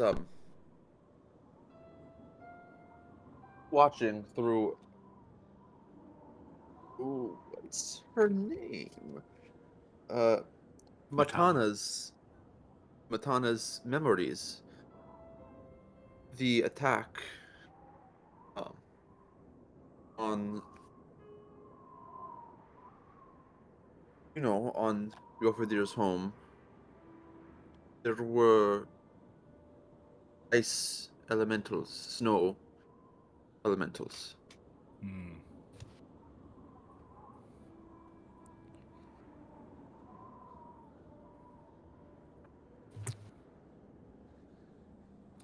Going to the village or from the village? Because I didn't go up that path and see them. Did it have a forward foot to it? It was kind of just like I'm thinking Ice Titan Hercules. It's kind of just a circle.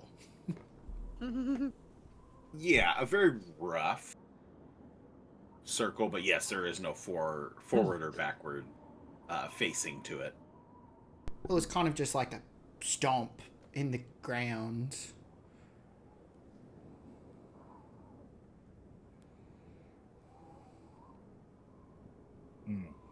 Ice elementals. Was there anything more than human? Yeah, there were elven Well- scents.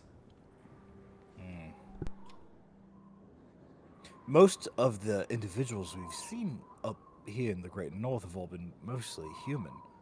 Human and some dwarves, right? Humans and giants, right? That's the right one. And the vampires? Yeah. Yeah, So this would be fat folk. this would be granted all of those being in the minority though, right? Humans have kind of outnumbered those in considerable amount, correct? Well, it's different from clan to clan. Yeah. Regardless, this would be the first amount of evidence of elves or half-elven. Wait, wasn't Helen an elf? Or was she a human? She was an elf. Yeah. Helen was an elf. The snow blindness, you can't really pay attention to the ears, so I will say that Yofadir would chime in that this clan is primarily elf. Yeah, he did with say a this one large was group melting of pot. Yeah. humans as well, but primarily elf. are elves more magically innate, like the born with it? No. So we have a big, scary temple in the middle. Well, not scary, but a big, ominous temple. Not ominous. We got a big temple in the middle. Signs of frost elementals. The temple wasn't even in the middle. It was actually kind of towards the back. There's the path cuts through the whole town, and near the other end where it goes out, that's closer to where the temple was. Not really anywhere in the center. Could you make out any of the architecture of the building? Might lean towards one deity more than another. Was she able to make any of that out?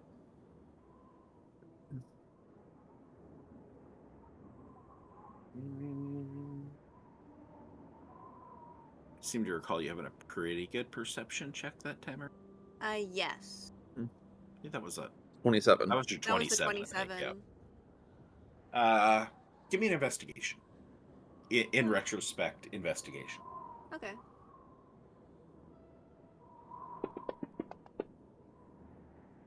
Huey, 12. Huey Lewis and the News are singing back in time. 12.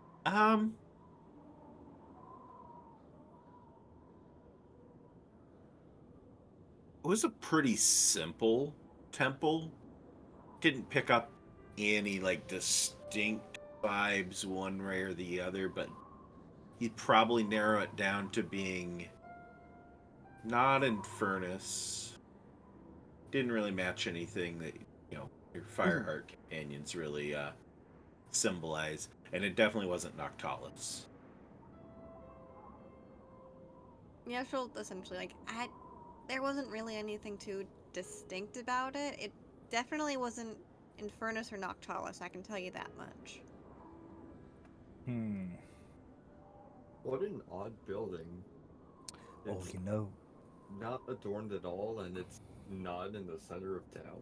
I mean, not adorned from what I saw of it. Well, I mean, if any temple is seen by anybody, it should be readily accessible as to which god it serves. Um, so it does strike me as a bit odd. you know, And maybe we've found our first set of worshippers of this new batch of maybe old deities that we've been on this wild goose chase about. I hope not. I don't want to have to fight an entire village. Well, I mean, why not? With your, ecstatic zealotry, Alfred, we could maybe just convert them instead of even fighting them. I hope so. But if they're tied up in these sorts of forces, I don't know if talking to any of these people is going to save them. That leads us to our next point. I- What's the plan? Since we're trying to be non-violent, it seems like. To a degree, I wouldn't rule out violence, entirely. I mean, Cedric, don't get me wrong. If I see a battle axe coming at me, I it's I won't say anything. Well, it'd be hard to say anything if your head's lobbed off your shoulders. I still think maybe presenting this beautiful hunk of meat, and he'll kind of put his arm around Yofridi and kind of pat him on the chest. I still think maybe presenting him as some sort of prize or runaway or whatever we want to call him, if we present him to the clan, we'll at least have a way in. I don't think that they would kill him, castrate him, or mutilate him immediately on sight. They'd probably do some weird sacrificey things. Maybe wherever they put Yofridi, we'll find the rest of his clan, and then we can get a better idea as to breaking them out or staging some sort of flash mob, singing, song, dance, distracting them, get a way out, something. Well, in terms of numbers, I caught and smelled about 6 different hearths that were burning. And then there seemed to be a bigger source as well, but I didn't quite get eyes on that one. The northeastern path, though, it kind of split off to the north and the northeast. One of them was much more well traveled. That's when I saw the elemental footprints, I suppose, along with horse hooves that were quite similar to the steeds we have now, and more artificial prints, probably from like a wagon or a sled, something being dragged through. I don't think that they're being kept in the village. And the guy who was on the polar bear, one of the people in the tower asked him if he'd seen anything. So they're doing a patrol. Perhaps they're keeping an looking for something. Or are they doing a patrol because they need to keep an eye out and look over their shoulders? Or are they doing a patrol because that's where they live and you need to have somebody to cover an area that big?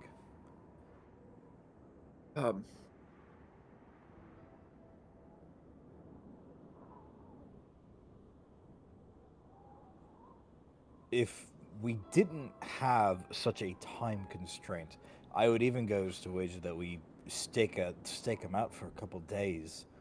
But given that time seems to be a little bit more of on the essence here, we might need to make a move tomorrow, tonight, tomorrow morning, something Tomorrow, soon. ideally. I would want to have the rest of my materials back and running. What were you saying, Salinas? Do we want to get inside of the village? I mean, we're better to find more information on what's going on. I disagree. I feel like we should circumvent the entirety. Well, like I was saying, if we had more time on our hands, we could stake them out and see where they're traveling to and follow them there. But like I said, we don't really have that kind of freedom at the moment to be able to wait and to stake them out for longer. We've already kind of spent enough time traveling here to begin with. And given that Yofidius got letters from his family months and months ago, I don't know. Do you think, in your observations, that these wagon trails could be them going to a ritual site or taking someone somewhere? I mean, did you see blood splatters, dragging heels in the snow, anything like that? The northeastern path DM led up to the mountains. I feel like both of them would, wouldn't they? The northeastern path headed off into hills to the east, versus the northern path led directly towards the mountains. And the northeastern path was the one that was more traveled. Yes. If we're going based off of the dreamwalking incident, then we should probably make our way towards high elevations. We might be able to find something, but I guarantee you that if we make our way into Bjornsflukt, we're also going to find some sort of fight. Not necessarily.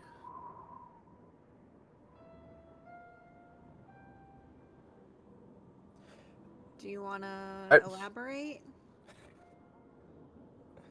I think that. Well, I mean, I have the ability to change my appearance.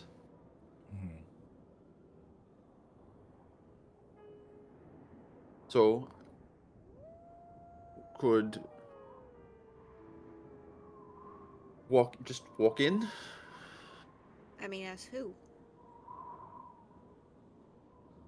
If I got a good look at one of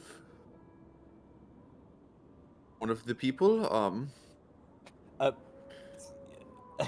or Won't they kind of notice that they're walking well, in?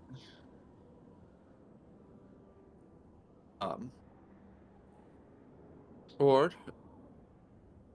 I would like to have a conversation with this Frost Jeanette. To elaborate on an audience. To elaborate on the first part, we're not going to need to worry about Salinas looking like somebody if we sack someone from the walls, steal their identity, tie them up, and then Salinas is now on watch for the next 8 hours. I am hesitant about going in, though. I mean, if the cultists might be on the mountain, then we might find women and children in the thatches. The fact that there are only 6 houses burning wood reminds me too much of Skeletville. I smelt blood. It wasn't much. I mean, I smelt meat too, so... I mean, somebody could be butchering elk or horses. I mean, did it smell like human blood? Or elven blood? I don't... I can't really make out the sense of differing bloods. I don't know what you can smell. I'm just asking.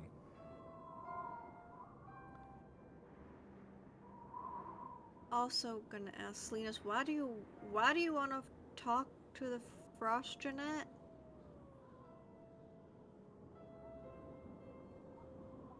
Because I think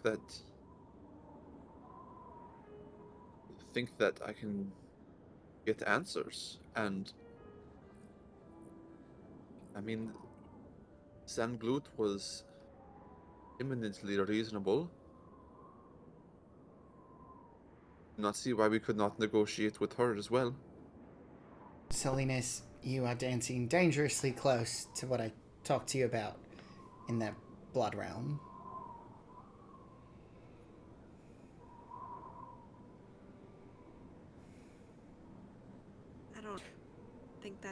I don't know if that's a good idea or not.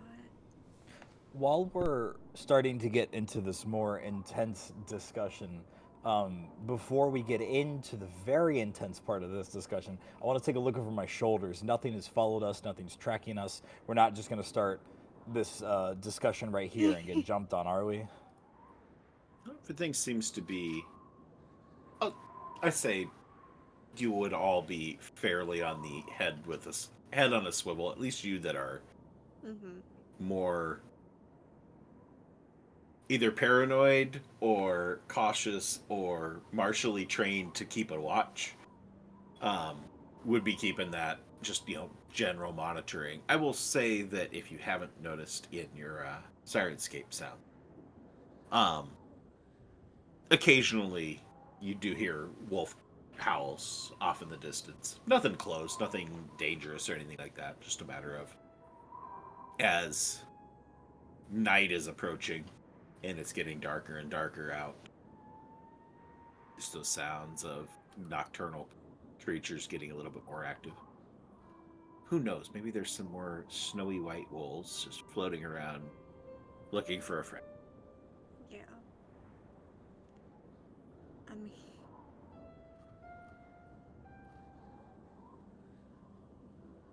is dealing with two of these beings not enough? I mean,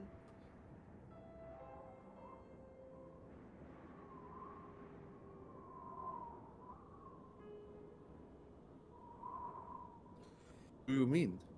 that we've had to. Y'all are dealing with the dreamer. We've dealt with Sanglut. I mean, do we really want to invite more of them into whatever's going on? I don't think we're going They to are invite. Different. I don't think we would be inviting them into whatever's going on. I think we would be acknowledging that they're already there, whether we like it or not. Dealing with the dreamer, yes, but I feel like we came out, all things considered, pretty successful in our negotiations with the big bloody eldritch horror. We lost our And snow rams. That's we all I have to say. We did lose the snow rams, very unfortunately. he was Sanglut was very clear that he and the Dreamer were not the same thing. Right, and sorry, But but they're I think not. it was pre-coded with the whole trust thing to lure you into a sense of security, to believe him. Well, I will say this: all this, the nursery rhyme I know about him is all about trust as well. I don't know why. Um, she'll kind of And repeat some of the lines that she remembers, but it's and to be fair, this isn't like a blanket, like a very straight line of trust. This is whatever sick interpretation trust Sanglut believes it to believe in. So when we're throwing the trust word around, we're really using the definition that it uses versus, I guess, the correct version of trust. That that being said,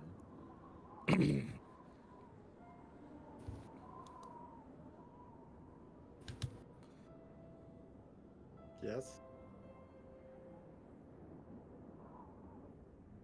if we were to, like I said, go with that first option and have somebody go with Salinas, sack one of the guards, have Salinas take the appearance, I feel like that would be a very easy, maybe not easy, but nothing we do is ever easy, right? But it would definitely be one of the more straightforward ways into at least going in, investigating, and seeing where we can kind of take this path. I do believe, though, Zedri, we should stick with what we saw with the whole dream sequence. We definitely need to be on a mountain of some sort. I think that there's information here that I feel like we need to know. There's something more here. oh shit. There's always something more.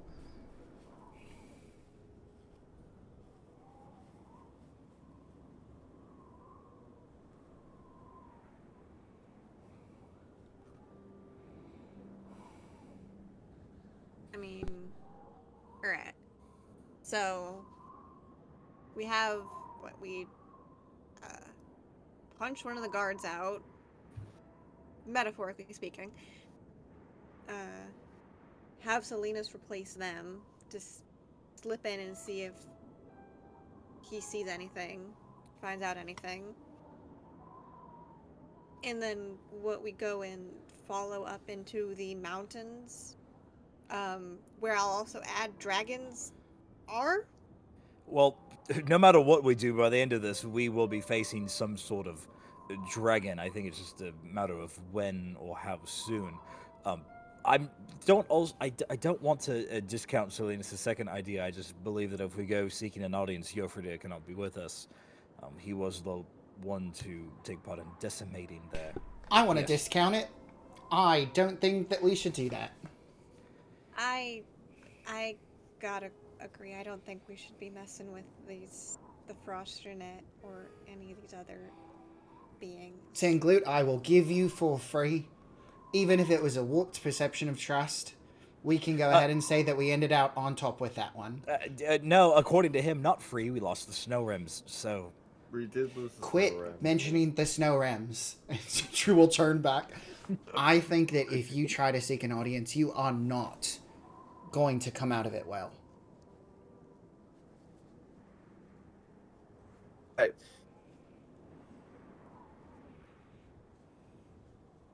understand that you don't trust my ideas, but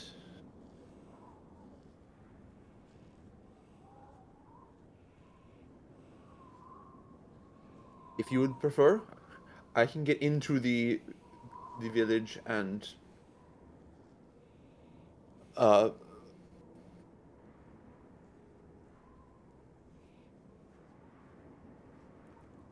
He froze. Froze. Oh! All the places. Yeah. You get your Very screenshot there. Oh, let me Gotta keep the trend going. got it. get it. Yeah, you got it? Okay. Yeah, I got it. Nice. Let me edit it real quick. There he is. okay. Welcome back. Where did I cut out? We have exactly you- where you cut out. You said that I get you don't trust my ideas, but If you would prefer, I can get into the village. Probably blow half of it to 6 spells and back. It'll give you guys plenty of time to get in. What? Wait. Look, as much as I'm going to not understand why Zedri thinks me not wanting to attack random people just living their lives is me not wanting to be violent, that's a little much. Yeah, I just no. thought- Like, I'm fine with you sneaking in. I'm just trying to see what the plan is. And trying to the one I don't agree with is the Frosternet. But you sneaking in, I'm just trying to see what are we trying to do here with that? Like, I support it. I just, we're trying to make a plan. Like, we do that. What do we do after? What are we looking for specifically?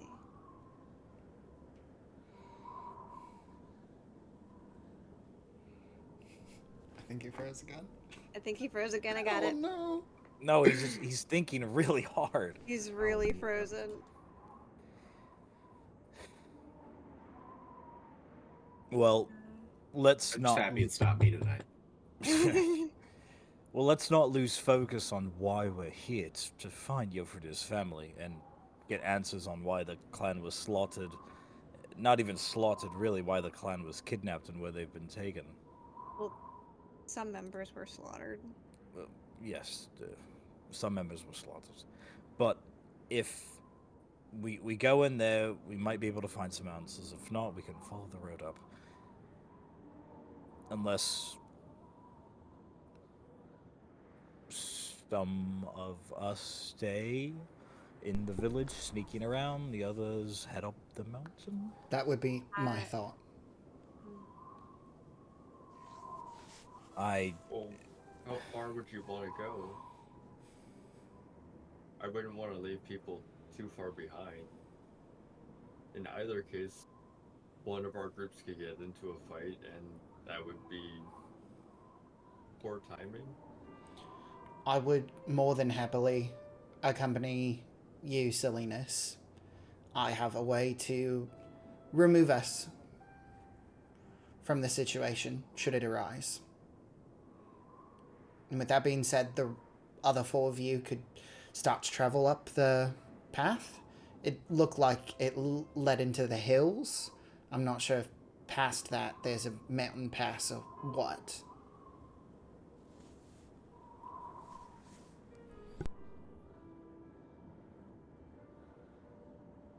I mean, Oh, Ned.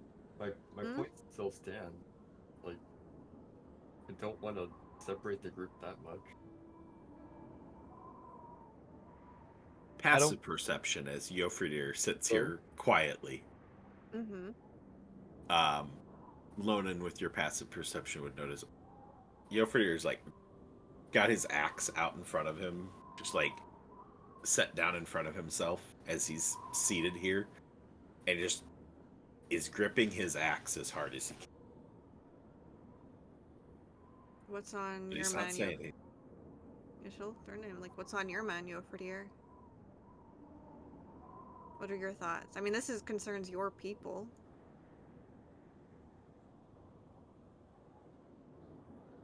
I can't do a good Jofridir voice. It's okay. Well, I mean, I suppose could follow the path, maybe people there, but regardless, that the people in there had something to do with what happened in Snowed Skull. Their shields were there. You said you saw them. Kids said they saw them. I mean, I'll do whatever the party wants to do. Do they get to go unpunished for what part they played?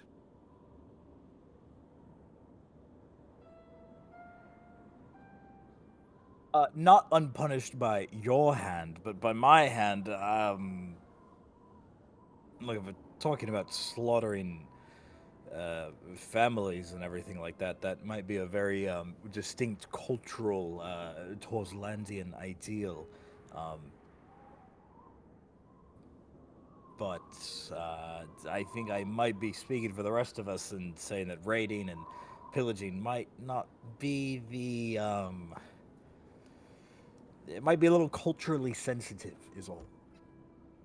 I don't want to deny your quest for vengeance, but the thing is that we are trying to allocate ourselves to figure out what happened to the rest of your tribe. And if the answer isn't inside of Bjornsflukt, then aren't we just wasting time? It's one thing to raid it as a clan of people. It's another with just, and it's just going to kind of motion at the group, the six of us. And you know what? I'm actually going to put my balls here out on the table. I don't think, and this is going to be very fucking rich coming from me, but I don't think clan warfare perpetuating the cycle of violence in Torsland is going to lead to any sort of stability in a socio-economic, political, cultural kind of way. If we go and we burn the village down and we don't get answers and we just slaughter people who are just living there. I know, Rich, I wanted to take some people's fucking horses and beat them over the head. But when we're talking about torturing an entire village, I feel like we should be maybe going after the people who are doing the sacrifices or the ones at the top. Well, Jofridir's gonna stand up Balls. and writing it up to Kiesel with his balls on the table. Yeah. Go ahead, silliness. well, I mean, it would not be hard between three of us kind of looks at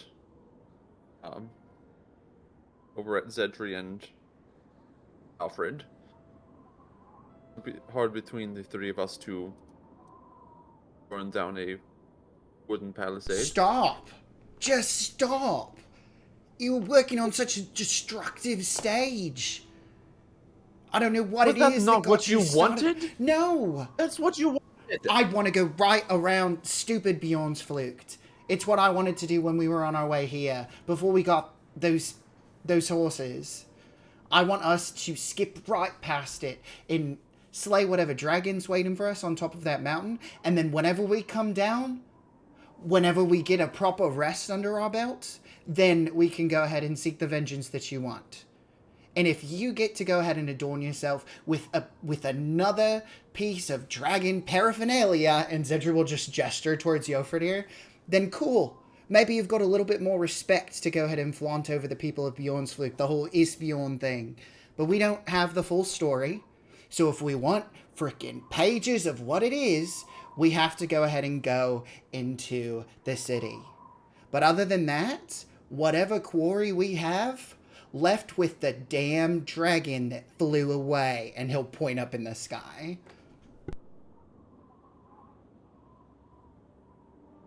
Yes, hold me. That's all I need.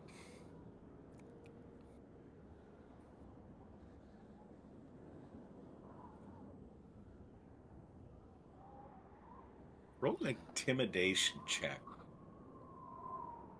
Intimidation? I'm persuaded. They're speaking my language. Loden was already on Zedri's side, so she's just like,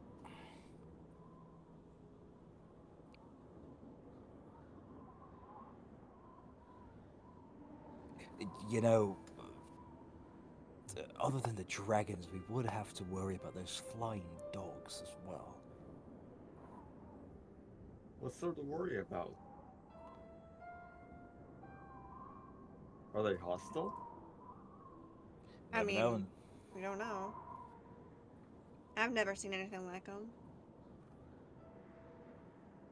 Jofredir's gonna just quietly, with a low simmer of a rage, step out of that. Y'all, anybody with a passive perception of 15, is that one probably at this point? No, 2? Zedri got a passive 15? We all know Lonan's is like 200 or something. I got 11. I ain't saying What? shit. I have a 32. 13. Okay, so Zedri and Lonan, did we confirm that was 15? Yeah, 17 for Zedri. You hear just loud impact of something against a tree that you clearly is like, he just embedded his axe in a tree. Zedri will stare out because he can hear us. He's like, no, because you got to walk off angry and Swornsteed, and now you're going to pull something like this? You're lucky we haven't even gotten the chance to exercise your brother yet. And Zedri will step out of the hut and just arms crossed. Yeah. Oh. God, I wish Jeff were like- here. Jeff Yeah, he's gonna come back Yes. to me like, is what he in the chat? hell? I don't think so. My No! guy. No, he's in bed with a stuffy nose. He's Yeah, poor boy. He 18 wisdom saved your intimidation check, so He ain't about to wisdom save what Zedri is about to say. So. I know, but like I really want, like, I see raging Jofredir as too. Oh, you want to pick a fight? I mean, Lonan's kind of like, maybe we should just let him cool off first, Zedri. Because everybody just gets to have this space. That's how it works. Whenever we were given space, we lost the snow rams. Because somebody thought it was a great idea to go ahead and make deals with this blood god. Excuse me. You think that is what we wanted? I actually You think I wanted the two of us to be teleported into this realm that we didn't have a choice to do? we should have run. And I don't know why it's so ingrained in us that every single time we're up against all of these odds that we feel like we have to go ahead and fight against them. Heroes are the people who survive. Heroes aren't the ones who always get to conquer the day. You know, for once, Cedri, I think we are in agreement. Perfect.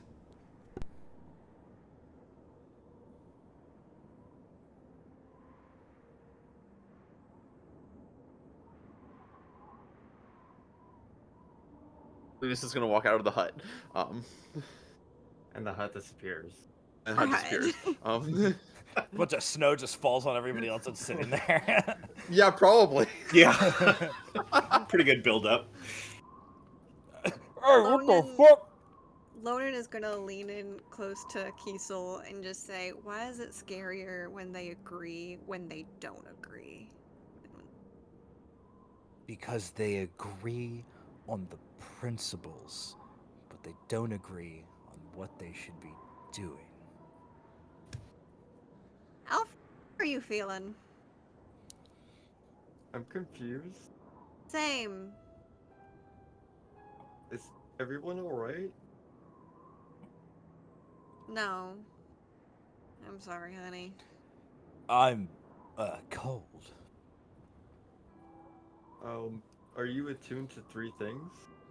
Me? Love Alfred so much. Am I attuned to 3 things? Shit, how do I figure that out? Should be at the top of your inventory page. No, there's 2 things on my mind actually, not 3. I do want it back.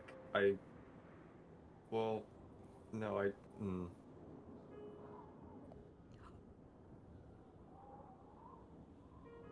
Let me go ask really quick.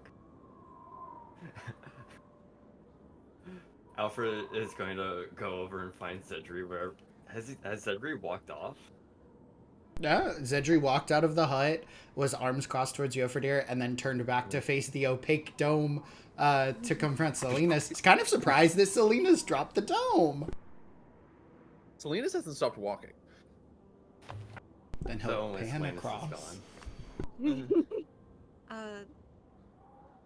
Kiesel, do you maybe want to go try and talk to Salinas? Yes, I don't want to miss out on the oven mitts of warming though, whatever Alfred was going to offer me, but I'll Lonan keep will my eyes reach on into her this. pack and hand him a half-finished crocheted knitted blanket. Here. Kiesel will hold it up, but it only comes like this far down. Yeah, because it's gonna be a baby blanket. Just like wrap your hands in it or something. Thanks. And I will keep I will keep 2 car lengths behind Salinas as I make sure he doesn't wander off too far. Let's say as you're all surveying the scene and having this conversation, Yofredir's walked off and nowhere to be seen. No, crazy, gonna burn down the fucking village. He did not walk in that direction. if that's Okay, any that was my consolation. next question. He walked off to the north, further into the trees.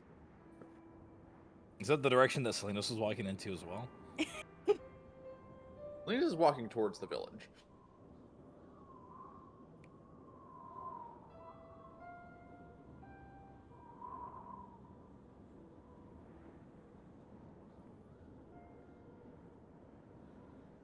What is going on? What should have happened last session? Yeah, before we got to the village, yep. This is real stressful. Y'all are real stressful.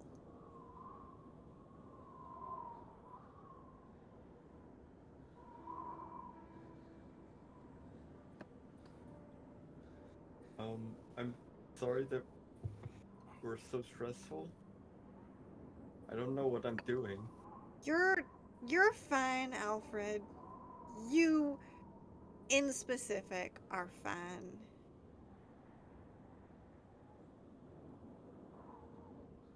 I think I'm gonna go find Yofordir. That's a good idea. Cybil looks up at you, just kind of like trying to get permission. What is it, girl? Just a little soft whine. Looking off in the direction that Yofordir walked off. Do you want to come with me? Let's go. Sybil just takes off. Alfred will try and keep up, to no avail.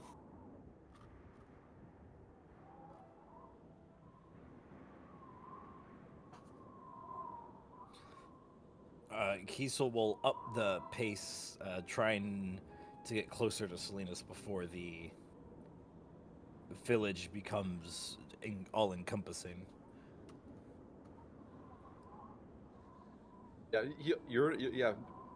He's will have to start like running. I think Salinas by base is faster than him. What's your movement speed? 35. Oh, it's 35. Oh, motherfucker. Oh, you're outpacing me by 5 feet. Yeah, I'm gonna put some pep in my step and try to catch up to Salinas. But I'm not going to shout for him because I am not suicidal. Oh, and that leaves Cedri and Lonan alone in the with 3 horses.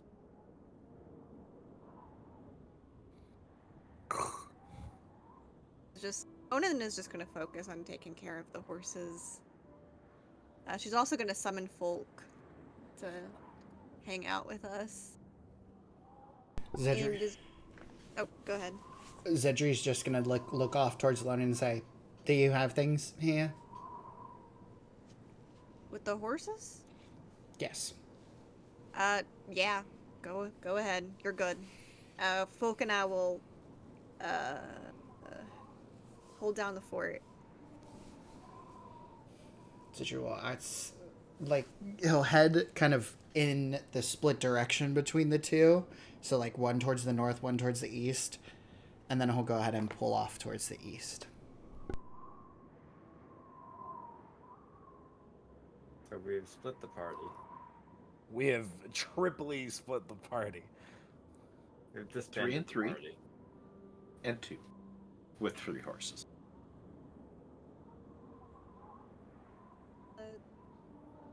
When it's just Lonan and Folk, Lonan is going to turn to Folk and say, in Draconic, alright, I know I've never asked you this before, but do you know anything about specific dragons?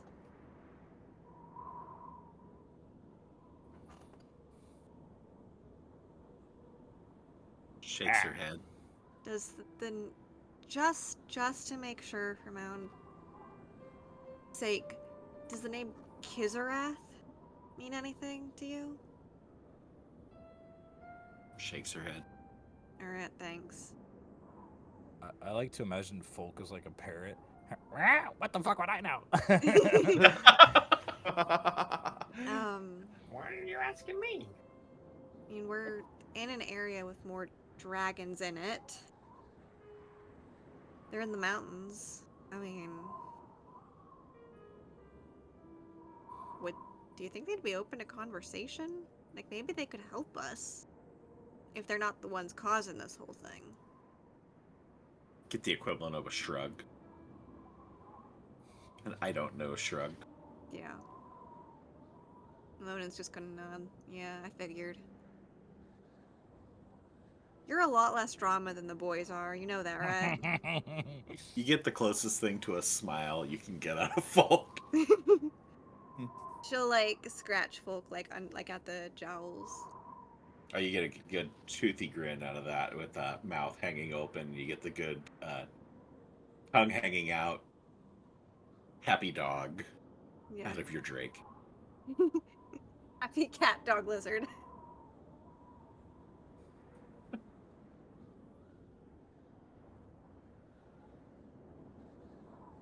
All right, you folks.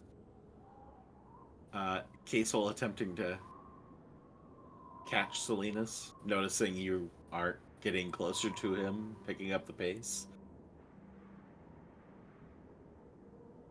and hearing Zedri not too terribly far behind. Did you have base 40? Okay, not Ooh. behind for very long.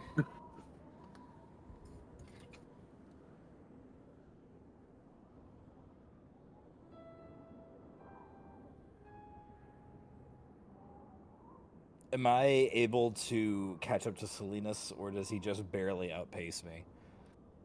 I mean, he's If you're just like, walking, no, you would not catch him. But if you make an effort to try and catch up, I'm making a fucking effort.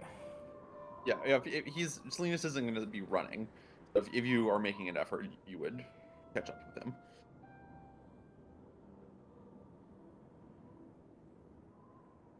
catch up before you start to get close to the clearing at the edge. You're still within the forest. Ooh, okay, still in the forest. Okay, I'll catch up to Salinas, slightly huffing but not puffing, and I'll put my hand on his shoulder. Oh wow, I forget often how fucking fast you are. Let me tell you, I had to put some pep in my step.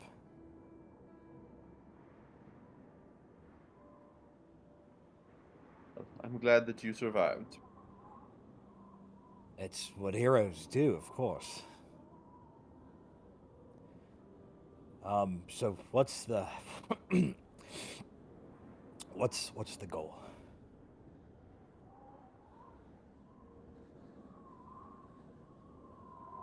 Goal?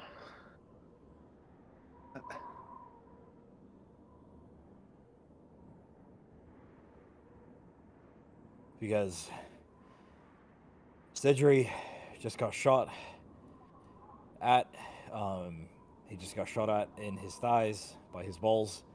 I think he got shot in the chest. The whole thing with the blood demon. I think he might be very wary to make any more make any more sort of alliances or trades or negotiations with any other sort of divine or undivine being. Right. Not asking for anyone else to put themselves in danger. Mm-hmm. But walking over there is going to be a lot of danger.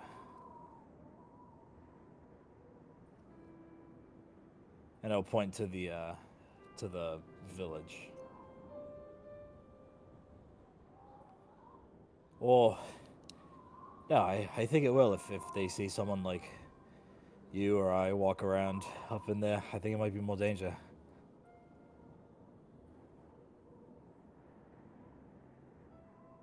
I mean, I do not disagree with you. And with whatever you're doing here, seeking an audience with the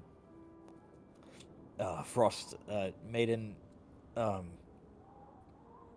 or whatever, I think we might be looking at not long term, but definitely bigger goals than the very immediate of finding Yofride's immediate family up atop possibly that mountain.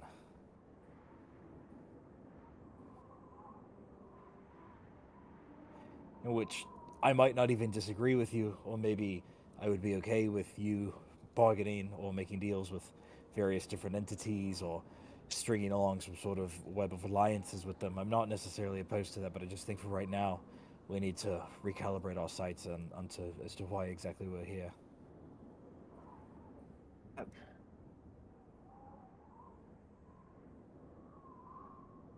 think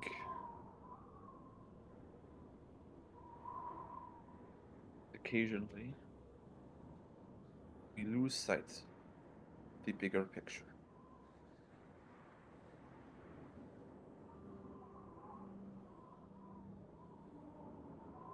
Like a dragon picture that we just found out was a dragon.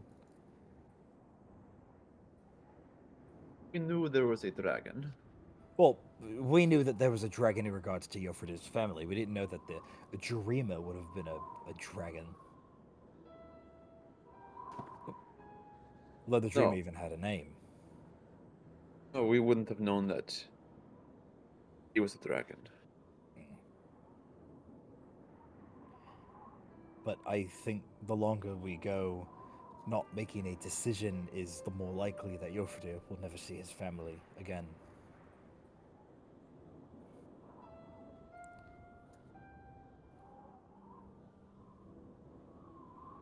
And we can't sacrifice Yofrida's family just so we can seek an audience with a different sort of patron or whatever deity or whatever entity that this is. I think we need to make quicker moves as a unit, or you know, or we could at least strategically split things up.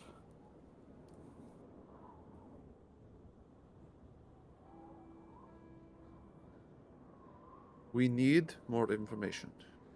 Mhm.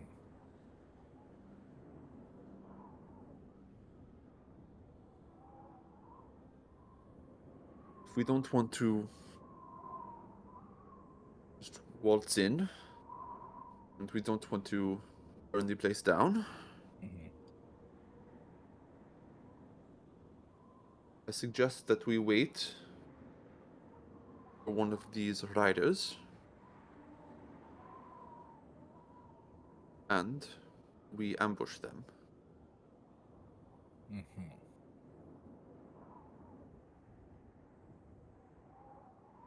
One of the And then riders. ask them. One of the riders out on patrol. Yes, they came. At least one was coming back to the city from a certain direction. If we wait there,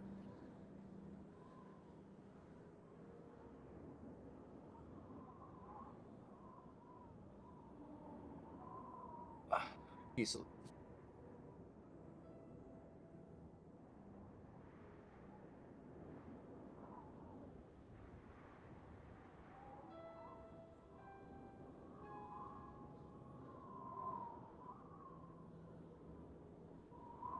He's out of.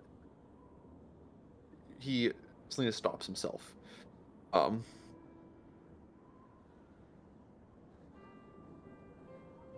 He's. Hope you know how much I appreciate you.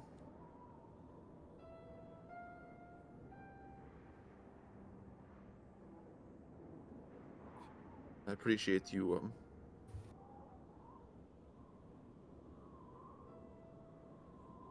Having faith in me.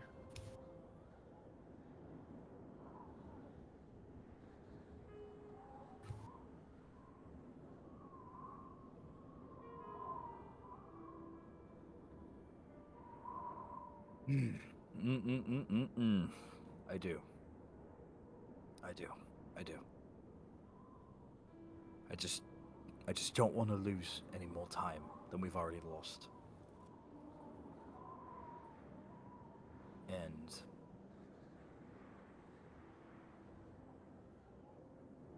we definitely, emotions are very high, and we definitely need to be coming to some middle ground. If it's you and I who can sack one of the riders out on patrol and get in, send everybody else up to the base of the mountain, and start traveling where the wagon trails and treads leave, I think that might be our best way to cover as much ground and gather as much information as possible. I think that Jofridir would find an ambush quite cathartic as well. And let us not whitewash these people. On ultimately, these are raiders and pillagers and people who sacked and kidnapped Euphrates people. So I think we can sell it on the at least moral high ground. We wouldn't kill anybody. We would just, kidnap them. Better not. We need to get all the information we can out of them. Mhm, mhm, mhm.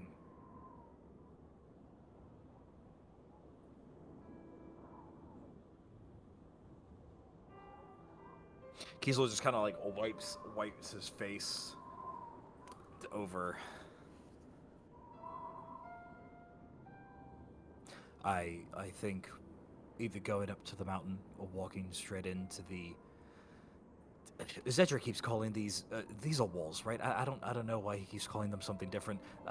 The Palisades. And Zedri will reveal himself from behind a tree. No fucking way. Yeah, no, yeah, I had a feeling, but Salinas has a passive. Both of us have a passive perception of 11. Yes. Although Palisades and Tellurian are very different individuals and not walls. But what was I?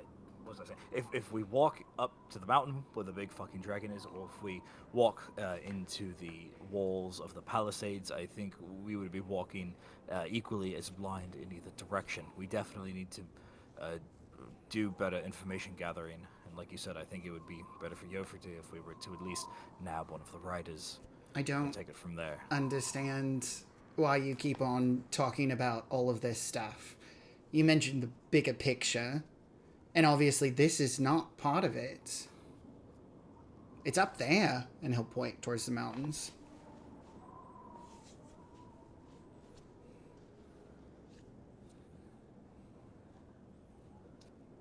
Yofridia can at least, after some tree cutting, come to understand the importance of going after what's up on the mountain. Because what he truly wants will be after that. But for us, we don't have nearly as many ties to Torsland as he does. So why are we trying to get caught up in all of these little details and gathering information when...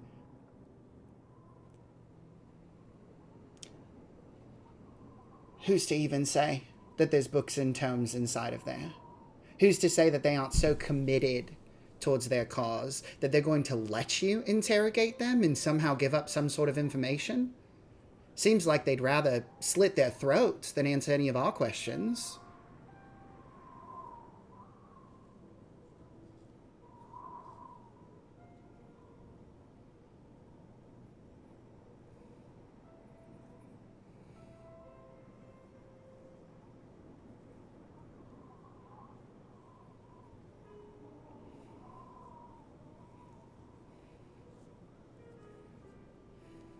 We walk up just go up the mountain. We would be walking up blind. We wouldn't. We know exactly what we can expect up there. Some weird cult with a bunch of dragon masks on top of their faces. We can expect that there's probably a giant dragon who might try to frost over Kiesel, and I might have to go ahead and piece him back together with his sister. We've been through this. It's just a replay of something. The fact that you want to try to piece this puzzle together when it's right in front of us. And getting caught up in all of this is exactly what's going to get Yofridia's family killed. And then you can sit with the blame of that.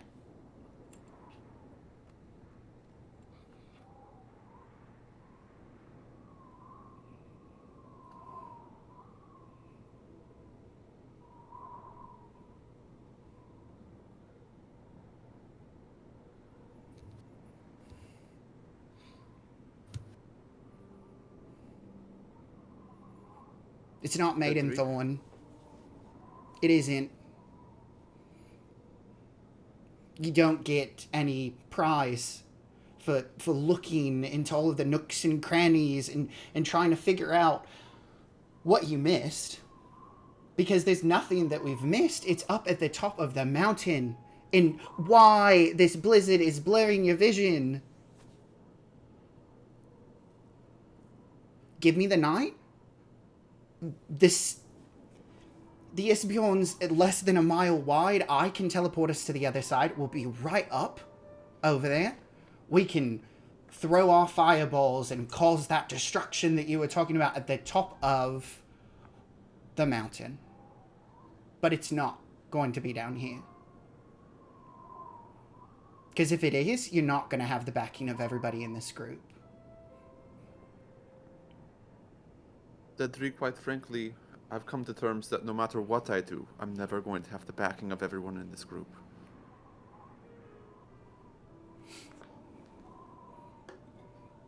Because you think you can shoulder everything, and you can go ahead and bring the party, whoever does choose to go, and then you can go ahead and make a deal with some sort of higher power towards the end so that you can go ahead and be the one who nobly sacrifices yourself?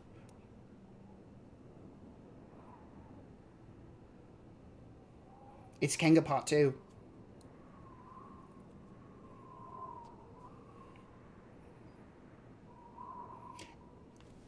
I have not made a deal, not made a contract to anyone since I got that tattoo on my fucking back. Since I learned my lesson. It's not really a one and done.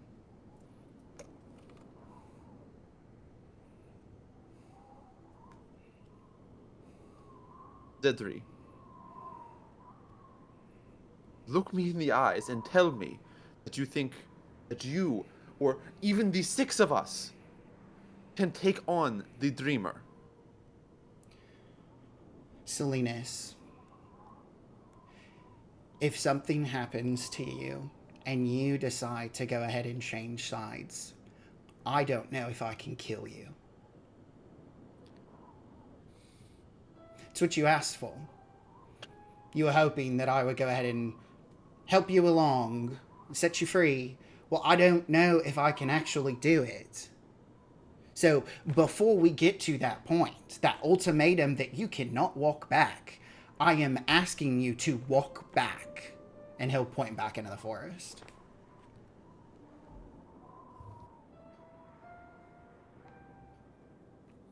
Kaisel, can you do it? Can you kill Salinas?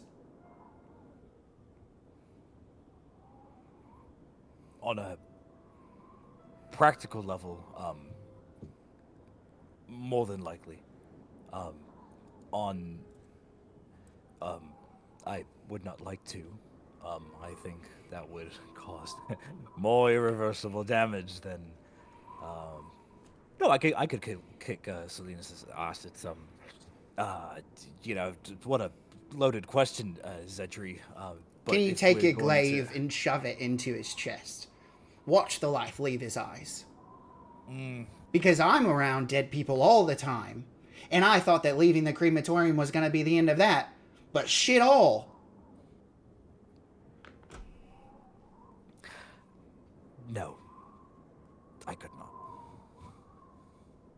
Thank you.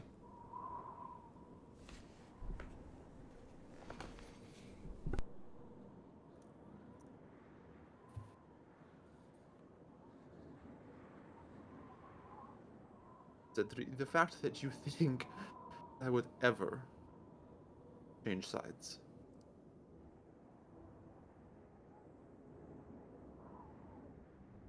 The fact that you think you have the autonomy. That seal on your back says otherwise.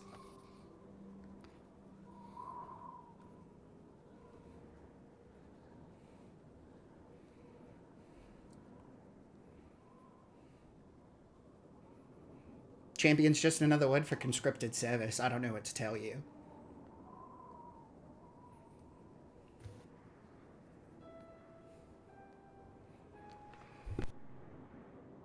You're right.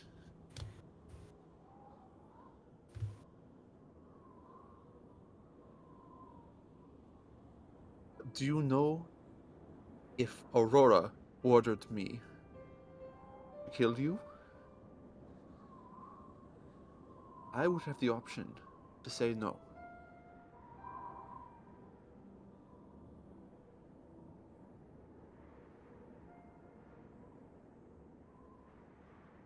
If this puts me on Aurora's shit list, I wouldn't be surprised, and Zedri will show his hand. Yes, we've seen your hand. whatever happened whenever I killed Cindy, I don't think that I'm in the best standing with everybody in the Pantheon.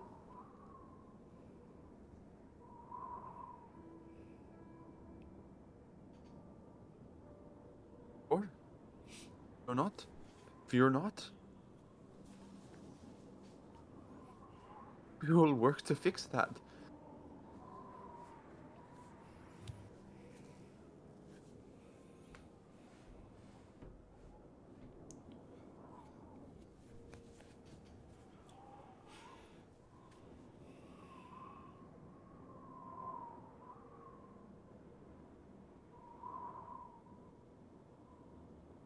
Cedric, I want you to know that for the last months, I've been nothing but on everyone's side. And if it meant that I would just go back to being a traveling entertainer, I would walk away. It meant that you would be okay. Everyone else here would be okay. I think maybe that might be part of the. I don't know. I don't know if I want to call it an issue. But you don't have to shoulder all of these sins and responsibilities on your own.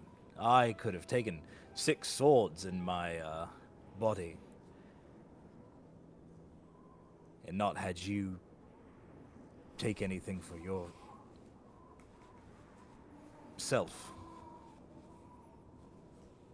I think all of us have some sort of weight or concession that we have to give, and it's not just on you because you love us so much or you care for us so much. I think that all of us need to be able to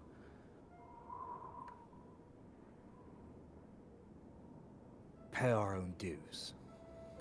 If we let you shoulder everything and every burden, then Zedri's fear is that you will end up like Kanga, and we will have to kill you.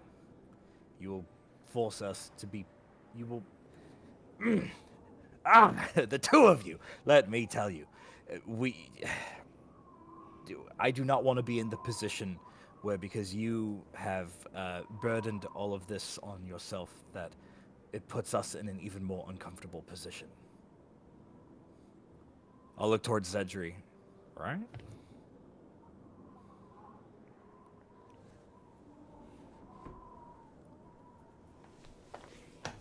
So Drew will just kind of look away. He'll just lean back on a tree.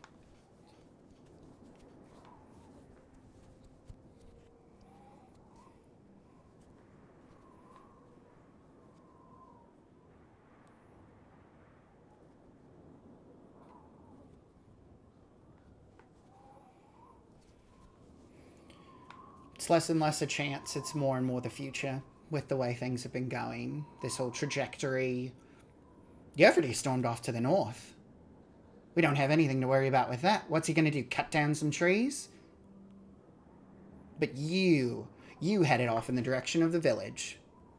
So one can only assume what was going to happen next.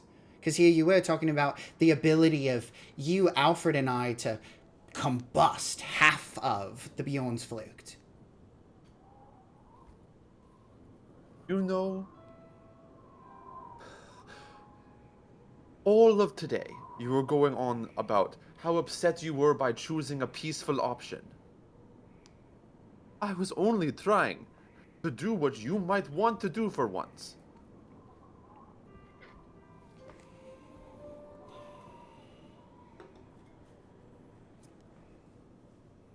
I don't want the destruction, and I don't want the death. Already had to deal with Alfred. Technically had to deal with Lonin to a lesser degree.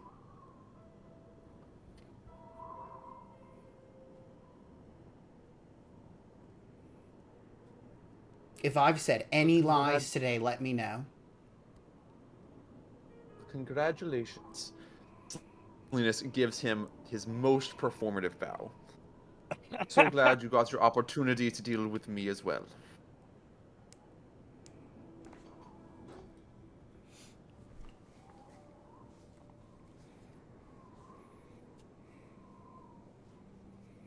I was talking about folks on the precipice of death, and I don't think you've been there yet.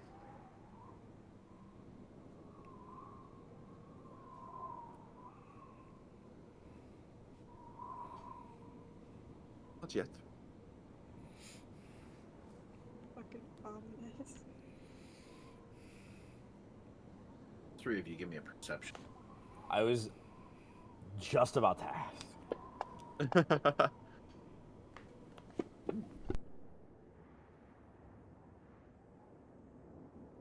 The secret reason why Zedri fought. No, I'm just kidding. I feel like a child having to like either take sides or try to like mediate between two parents right now. I don't even know where to jump in, bro. What the fuck? Cedric with 24. Off on the early evening air. Off in the distance, Salinas was headed. I assume we've stopped to some degree to have this conversation. Yeah, But up ahead, in the distance, in the direction of the here, just it's light. It's very faint, but the sounds of cheers from a small group of humanoids, various different voices mixed into it. You can just hear kind of the cheer of a crowd.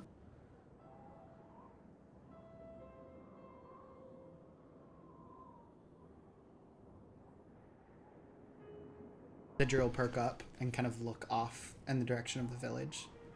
Did you all hear that? no? What was it? There was some sort of celebration?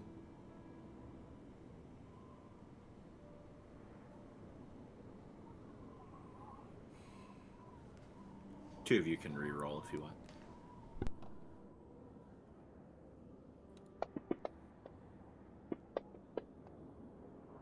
Oof. X. Selena's Selena's is gonna too jump worked up.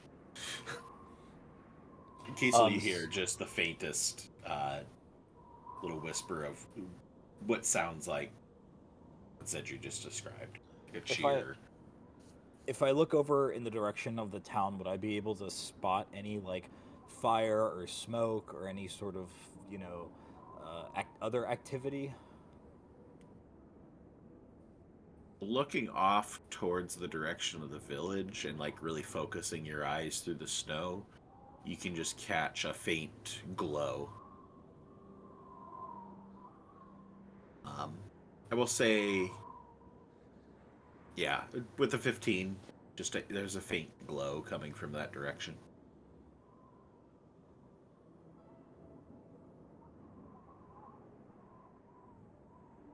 Something's going on in the village.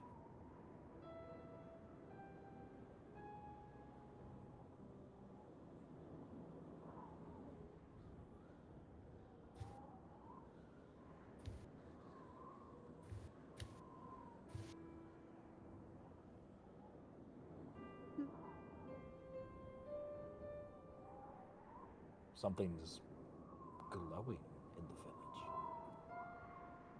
Kiesel kind of squints his eyes.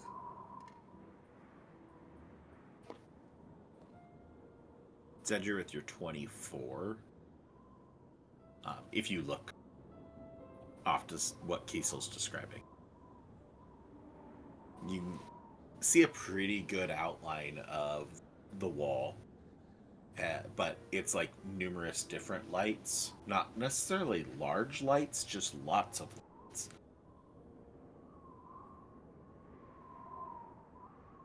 That give a good flicker.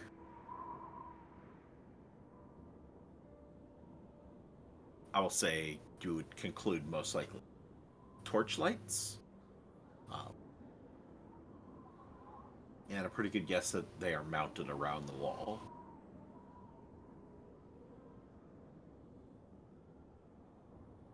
Would it appear that these torchlights are moving out of the village? No, it's like torches mounted on the Mhm. top of the wall, Mhm. not moving.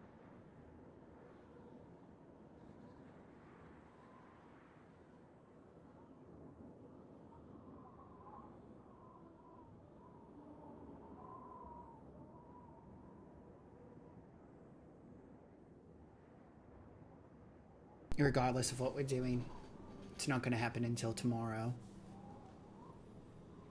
So we need to come to maybe not even an understanding, but at least an agreement of what we are doing. Yeah, what time is it? Maybe 8 o'clock.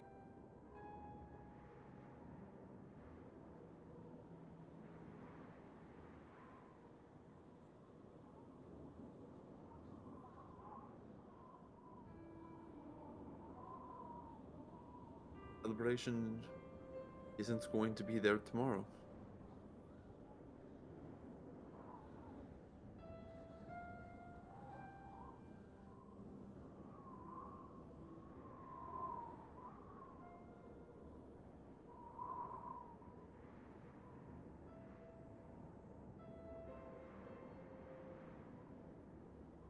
Well, we aren't with the others anyway.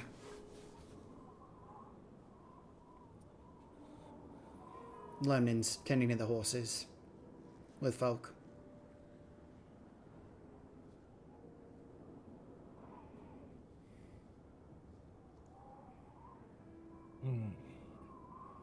Then maybe we should get back. Ask Yofordir what. These people usually celebrate at 8 o'clock, 7 o'clock, 7:30, whatever time it is. Unless it's some sort of celebration from a successful raid, but I don't really know what's going on further to the east. I only saw those paths.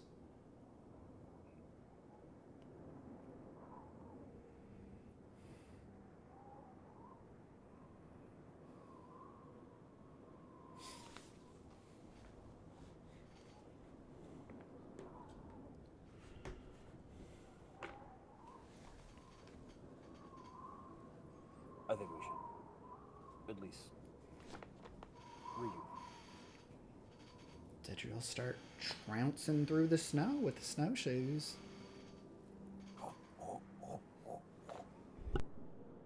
Heading.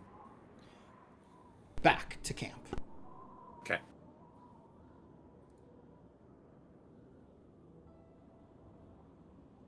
As the three of you, if you all turn, Well, Kiesel will look towards Salinas in that moment, as seeing what Salinas will do.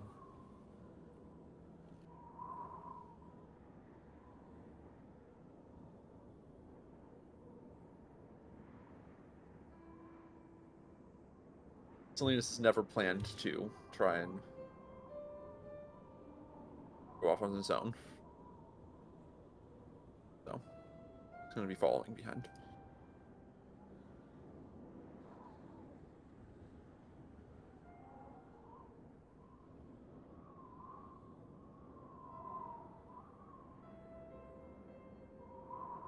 all right. Return to camp. You actually walk back into camp, find Lonan, Folk, and the 3 horses. I guess what's Lonan doing? Essentially, They've been gone a while. Yeah. So she tried to see if she could find any of the like grasses that we had seen the horses eating earlier. Okay. Just like kind of nearby. Just to like give them something to eat. But probably like at this point she'd have like kind of like tied them to a tree nearby.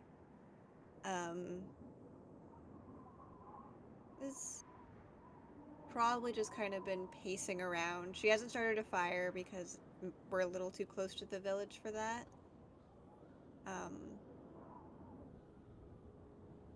and is probably just talking to herself and the horses in Draconic.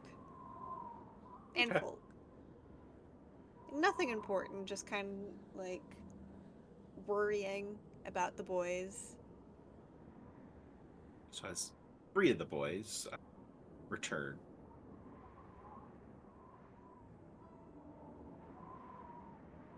4 party members are reunited, missing 2 and a half.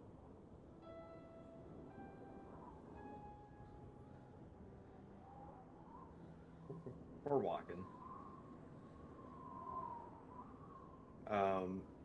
About how far away are we from all these sounds and whatnot?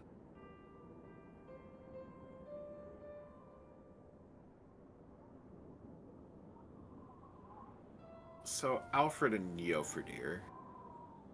Jofridir doesn't say much when you are able to catch up to him. He is taking his axe and basically felling a tree.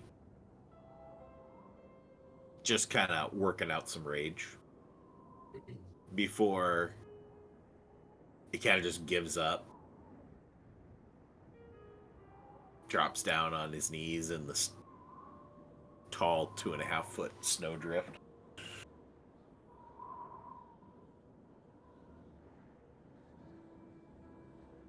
And then his ears perk up. And Alfred can give me a perception.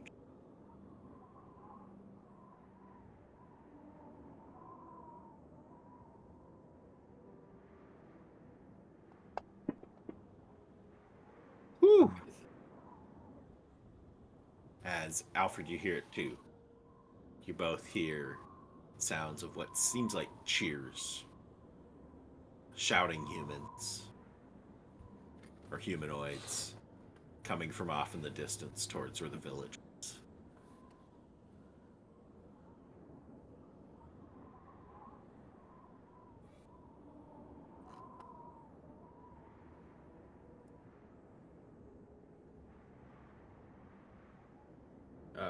Alfred is going to gingerly walk up to Jofridir, as he's just demonstrated a great deal of power and rage. Jofridir, I know things seem a little confusing right now. I know I'm confused. But I think if there's anyone that understands what you're going through, it might be me. I know if it were my family, I'd want to do anything to get them back. And I'm not really of the mind that we should be going in fighting everybody. But I want you to know that I do want to get your family back. And you can count on me.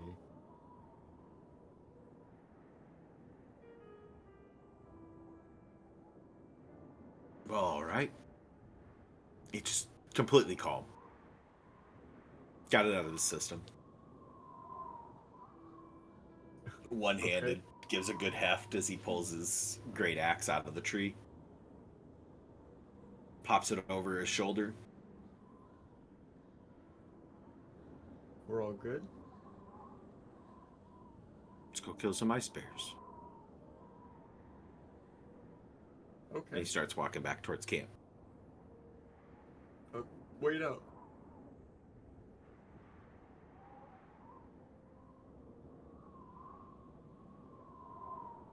The rest of you back at camp.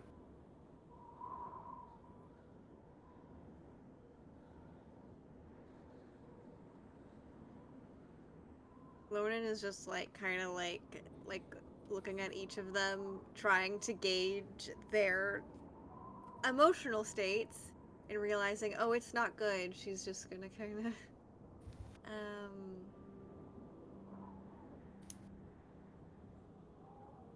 as yeah, no, I got nothing to say.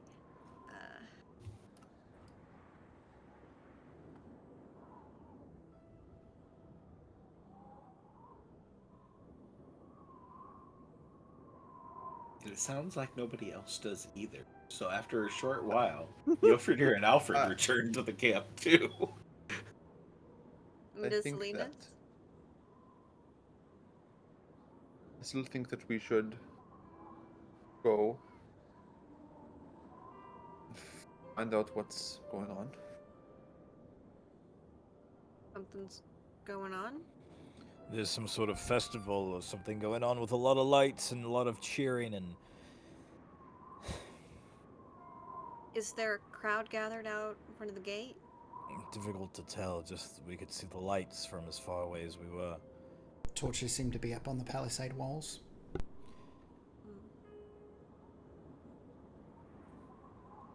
If there were a crowd, it'd be easy for a couple of us to slip in unnoticed.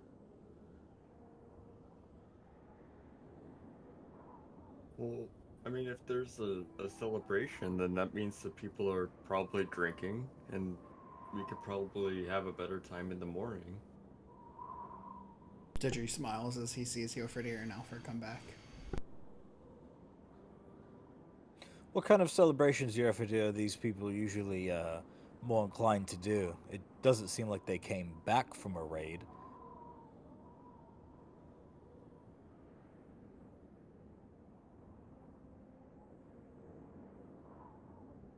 Could be any number of things. Don't Are- know these people really closely. Know what kind of silly festivals they enjoy. Do they celebrate birthdays? Yofridir will just give a smile. I imagine so.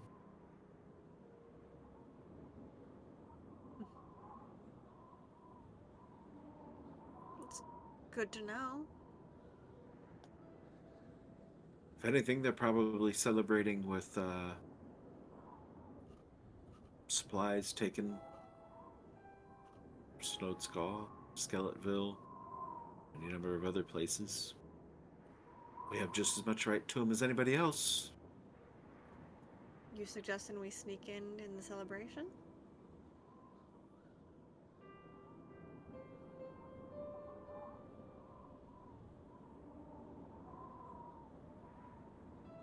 I leave the planning up to you, folks. Oh, no, that's That- not fair. Actually, that really ain't a bad idea. They're all distracted. Plus, I mean, as Edri and I saw, there's a lot of empty houses there. We could easily slip in under the cover of celebration and then hole up somewhere that no one's using. And what better place to be able to find information covertly in there? I guess the only problem is once the celebration is over, then we're kind of stuck inside. Yeah, that is the issue. But, I mean, We will not spend the entire night. no. Leave before. Leave when they're all passed out drunk. Okay. Said the gates were sitting open, didn't you? All of them, actually. Or both of them, I should say. Can we at least make one deal as a group? I thought that's what we always did. Certainly, Zedri. We come back for the horses. Agreed. They're very sweet.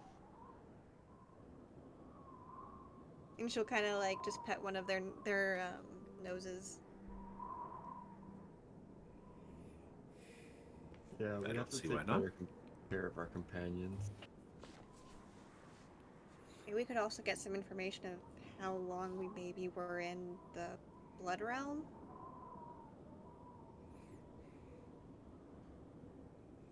Do you... This sounds very rude. Yofrid, do y'all keep calendars?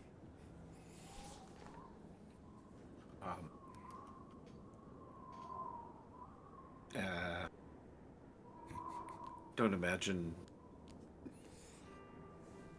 this lot. They're Small brains. Probably could read one. Let's go find how to save your family over here.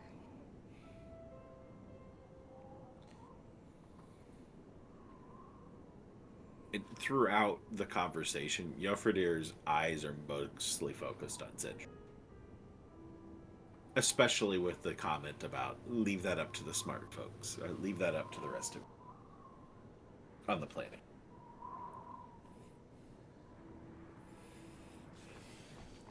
Zedri will kind of look over the others and look towards Salinas and then Kiesel and say, I think very clearly this isn't very big picture.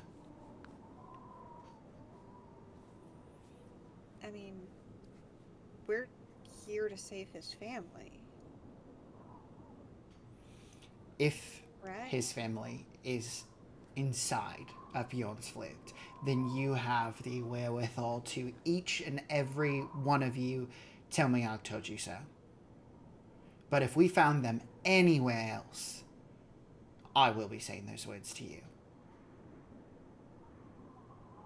Yofredir's just gonna clap you on the back. Sounds like a plan. And starts walking towards the village. Be very clear. I do not know if we will find his family in there. No takebacks. I think we. No, it's not the point. More dramatic than an old lady's knitting circle. It is my form of coping. Unless you want me to blow up again, then you can witness firsthand what happened at the edge of the forest, Lonin. And Zidra will go ahead and grab one of the sacks, kind of set off to the side of the campsite.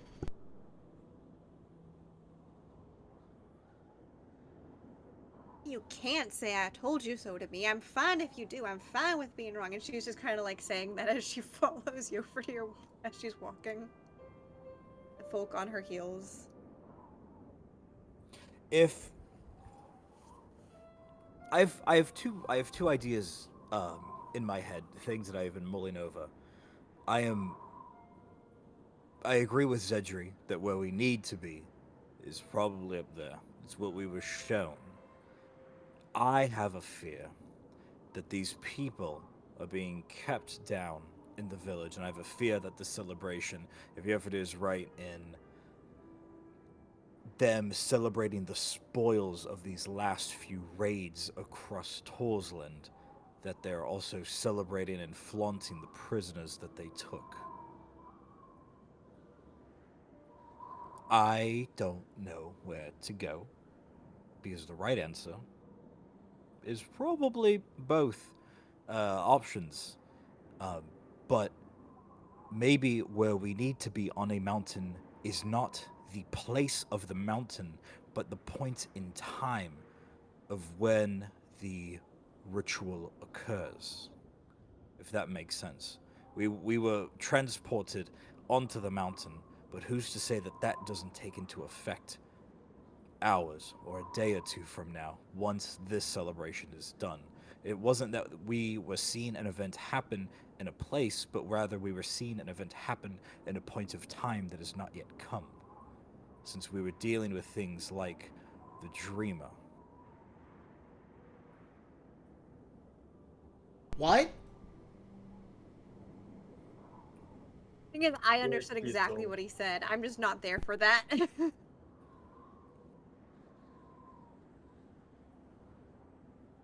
And actually, can I say that that was like right as I was leaving? I think Yeah. Lodi knows how to translate. He's saying that what we saw in the dream may not be about to happen yet. If we're But if- expecting to go up on the mountain and it's already like set up and they're just waiting for us, that's weird. But more than likely, we're going to find the information of what we're going to find on the mountain in the village. They're not just waiting for us to show up. You guys do realize that, right? They're not just waiting on some mountain ready to sacrifice someone's entire family for the people who's going to kick their asses to show up. They have to get up there No. somehow. I assumed that what we had seen wasn't a literal application of them sacrificing uh Yo for dear. sacrificing Yoferdir's father. I actually feel the opposite. It's not that we were shown an event that could have happened. I feel like we were shown an event in time that would. And if we get there a minute too late, it's because of this that's happening right now. Can we go, No, please?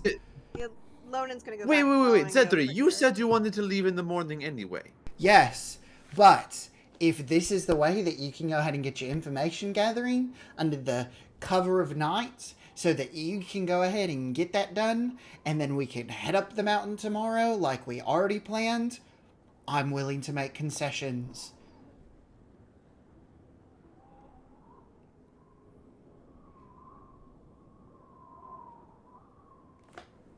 Zedri, if you don't want to be here, you can stay in the forest. I think we're gonna need all of the assets and talent that we can. Cedric's walking off, and I'll call back and say, I'm also not that kind of druid.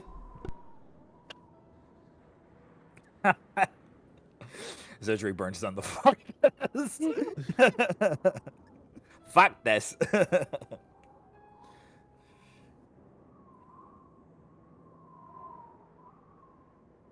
I will say that Lonan will probably once again, as we get a little closer, cast another Pass Without Trace, so to kind of make it easier for us all to sneak in under the cover of darkness. Okay.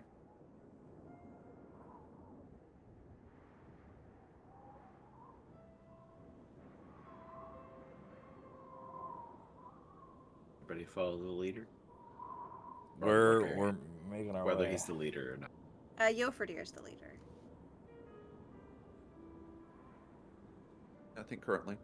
Yeah. Okay. Yoferdir marches off.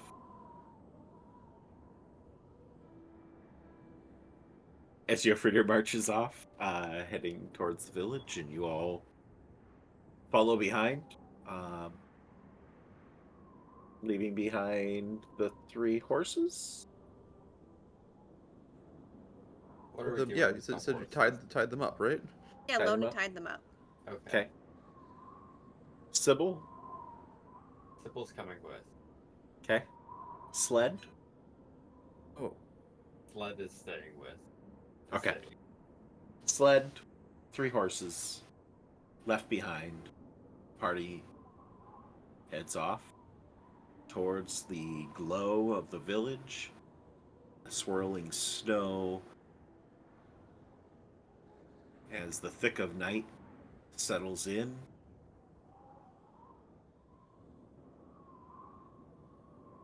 A tense, early evening for the party, going to lead to whatever tension or celebration lies within the walls of Bjornsflukt, which is where we will pick back up in 2 weeks.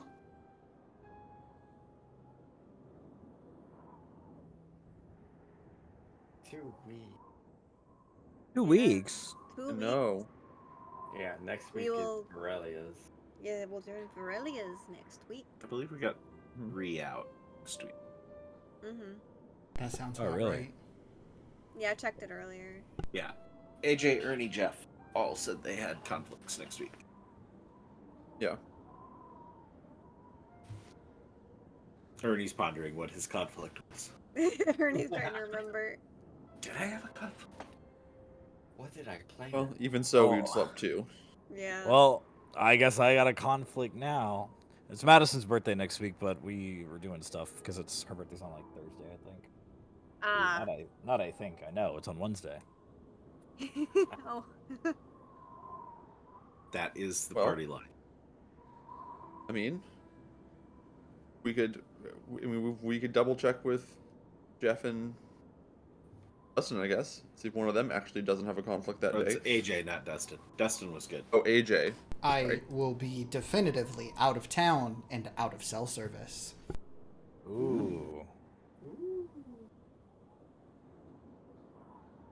Yeah, hey, either way, we'll If it have a stream. changes, Yeah, we'll we'll see. have a But more than we- likely, we are off next week. We'll be back in 2 weeks We will for still chapter have 19. we will still have a stream though. We'll be doing some homebrew building. So if you Yeah. guys are interested in that and whatever the thoughts of those who are there are, feel free to come and hang out then. Yeah, those of us that are available will be doing Verelia's Cauldron.